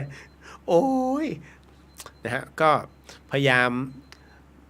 เปิดโทรศัพท์นี่นู่นนั่นนะฮะ มันเป็นงั้นจริงนะฮะทุกขึ้นสิผมถึงไม่อยากอะไรมากมายไงแต่ว่าเพื่อส่วนรวมต้องทำตรงนี้อโหสิกรรมไม่มีปัญหานะฮะเลยเป็นอะไรที่เนี่ยแล้วพอบอกเฮ้ยได้ยินเหรอได้ยินทุกท่านเลยฮะ พี่พี่โอ้พี่สุวรรณยักษ์ได้ยินถึงนอร์เวย์เลยค่ะ ตายแล้ว ยายบอกว่าพี่เลียวครับรบกวนถามหน่อยครับ ถ้าฝันแบบว่าฝันล่วงหน้าแล้วเหมือนเกิดขึ้นจริง แล้วตัวเราคิดได้ว่าเคยฝันเหตุการณ์แบบนี้แล้ว แบบคุ้นๆแต่ไม่แน่ใจหมายความว่าไงอันนี้เขาเรียกเดจาวูฮะอันนี้พี่เลียวเคยอธิบายไปแล้วเรื่องเฮ้ยมันเกิดขึ้นมาแล้วนี่คือเหตุการณ์เดจาวูฮะมันเหมือนกับคุ้นๆว่าเหตุการณ์นี้มันเคยเกิดขึ้นมาแล้วถามว่ามันเคยเกิดขึ้นมาแล้วใช่อย่าลืมฮะว่าเราเนี่ยเคยมีอดีตปัจจุบันอนาคตพูดเล่นๆไม่ต้องมาเชื่อนะเรื่องนี้มีผู้กล่าวไว้ว่าทุกชีวิตเมื่อตายจากโรคนี้แล้วนะเมื่อตายจากโรคนี้แล้วเนี่ยอีกชีวิตหนึ่งจะไปโผล่อีกโลกหนึ่งนั่นหมายถึงว่าในระบบของดวงดาวทั้งหมดทั้งมวลเนี่ยคือมันเป็นการทับซ้อนกันบนโลกใบนี้มันเป็นการทับซ้อนกันอยู่เรื่อยๆดังนั้นมันก็อาจจะเป็นไปได้ว่าเมื่อตายจากภพนี้ไปอยู่อีกภพหนึ่งซึ่งอยู่ไกลมากด้วยหลักวิทยาศาสตร์นะฮะเคยได้ยินไหมครับว่าคนหนึ่งคนมักจะมีคู่แฝดบนโลกใบนี้แต่ไม่รู้อยู่มุมไหนนะซึ่งผมนะเคยเจอลูกพี่ลูกน้องผมเป็นคู่แฝดเลยแต่ไม่รู้จักกันเหมือนกันเด๊ะมากจนผมมาเรียกผิดเจอกันที่สุวรรณภูมิตอนกำลังจะบินไปเวียดนามตอนนั้นเป๊ะเลยฮะเขาเป็นคนไทยแล้วเหมือนลูกพี่ลูกน้องผมก็ทักเลยเฮ้ยไม่ใช่แล้วไม่ใช่ผมไม่ใช่ครับผมไม่ใช่เฮ้ยแหมไม่ได้เจอกันปีกว่าแหมอย่ามาอ้ำดิเขาก็ยื่นบัตรให้ดูไม่ใช่จริงโอ้โหหน้าแตกโคตรแต่หน้าเหมือนมากจริงๆนะฮะทุกอย่างเหมือนกันหมดเลยนะฮะจริงแค่ชื่อมันไม่ใช่นามสกุลมันไม่ใช่แค่นั้นแหละนะฝ่ายเฝยเหมือนกันเป๊ะถึงว่าเฮ้ยเป็นไปไม่ได้อะแต่พอเจอตัวเขาอะผมถึงถามอีกทีเฮ้ยตาลวันนั้นเจอที่สุวรรณภูมิใช่ป่ะเราอยู่ออสเตรเลีย จบเลยนะฮะลูกพี่ลูกน้องกันนะฮะ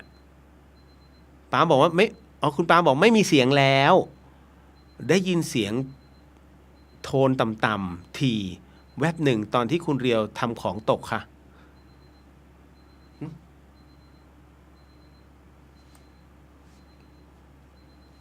อ๋ออันนี้ไหมอะไรล่ะ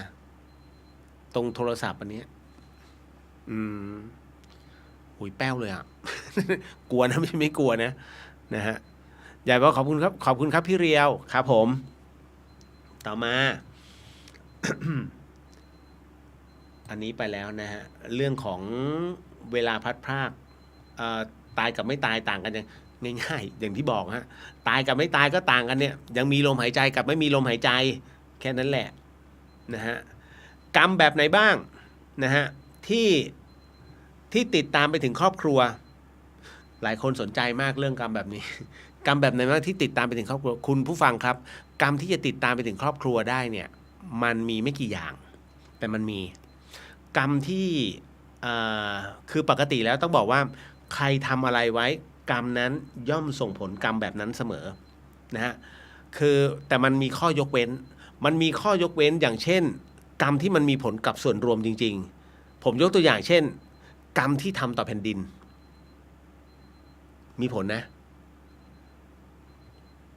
เป็นประเภททุจริตอ่ะแล้วท้ายที่สุด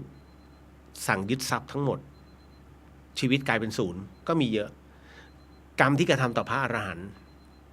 อย่างนี้ฮะมันส่งผลไปถึงครอบครัวของผู้คิดผู้กระทำให้ระมัดระวังแล้วกรรมที่หนักที่สุดก็คือก กรรมที่เกิดที่กระทำแล้วมีผลกับมนุษยชาติผมยกตัวอย่างเช่นประเทศหนึ่งที่ทำเขื่อนแล้วกัน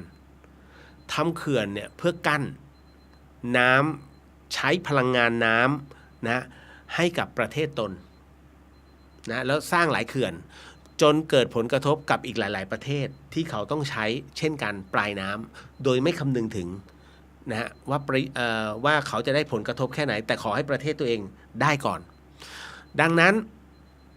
นะฮะเมื่อถึงฤดูแล้ง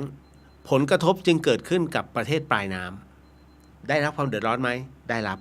มีผลนี่คือผลต่อมนุษยชาติดังนั้นกรรมตรงนี้จึงเกิดกับแผ่นดินเขาไม่มีที่สิ้นสุดเป็นอินฟินิตี้ทันที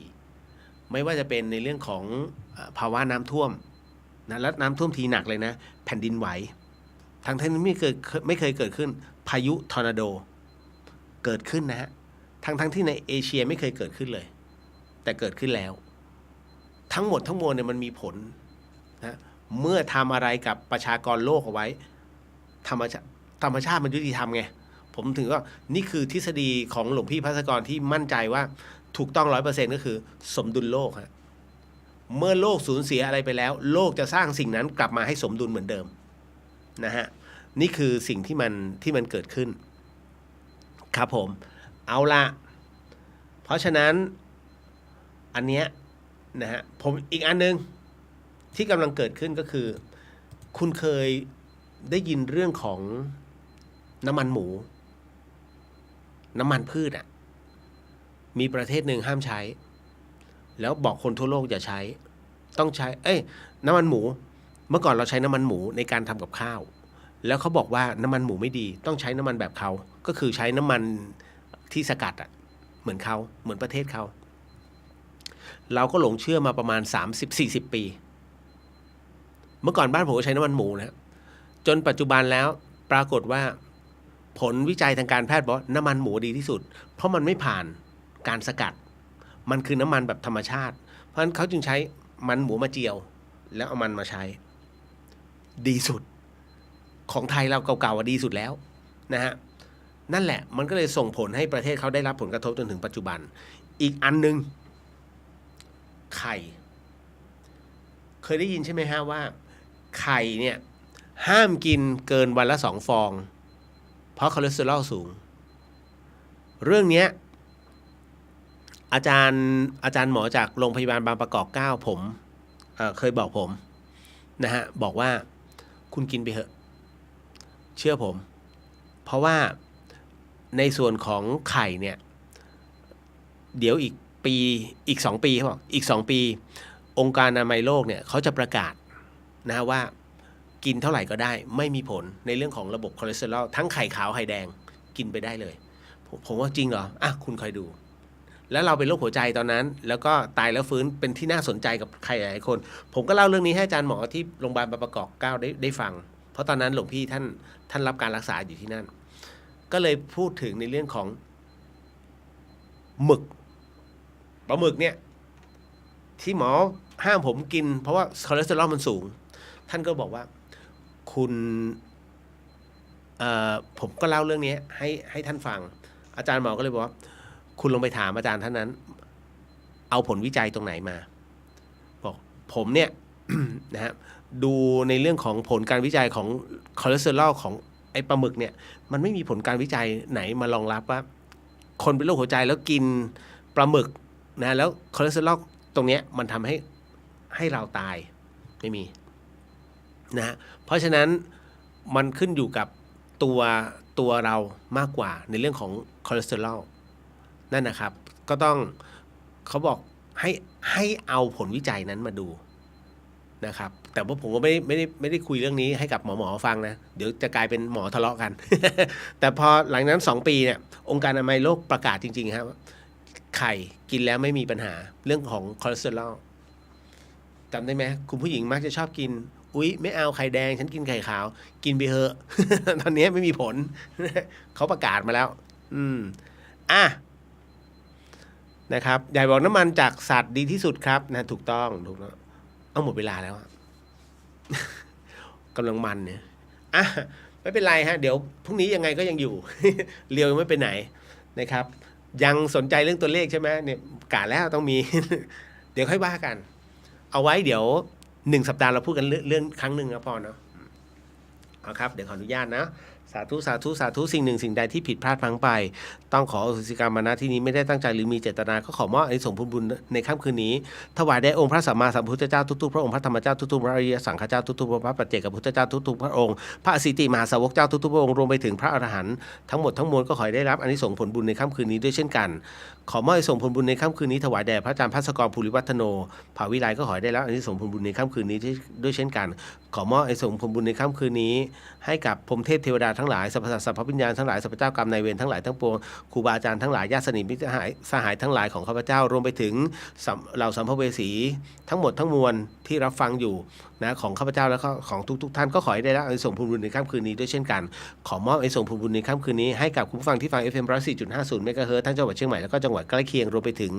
ช่อง YouTube ของวัดฝายหินแล้วก็ช่องของ Facebook ของวัดฝายหินก็ขอให้ได้รับอานิสงส์ผลบุญในค่ำคืนนี้ด้วยเช่นกันครับขอมอบอานิสงส์ผลบุญในค่ำคืนนี้ให้กับคุณผู้ฟังที่ฟังในช่อง Facebook ของพุทธิสิทธิ์รัตนสมบูรณ์แล้วก็เรียวเดเฮียนก็ขอให้ได้รับอานิสงส์ผลบุญในค่ำคืนนี้ด้วยเช่นกันครับโมทนาสาธุสาธุสาธุครับขออนุญาตนะครับแผ่เมตตาให้กับสรรพวิญญาณครับ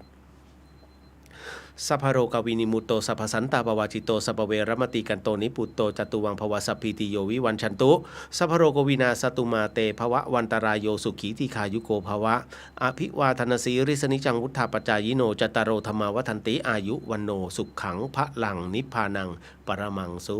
ขังสาธุสาธุสาธุครับแล้วเจอกันวันพรุ่งนี้ฮะเหมือนเดิมนะฮะ 5 ทุ่มจนถึงตี 1เดอะเฮียนครับบ๊ายบาย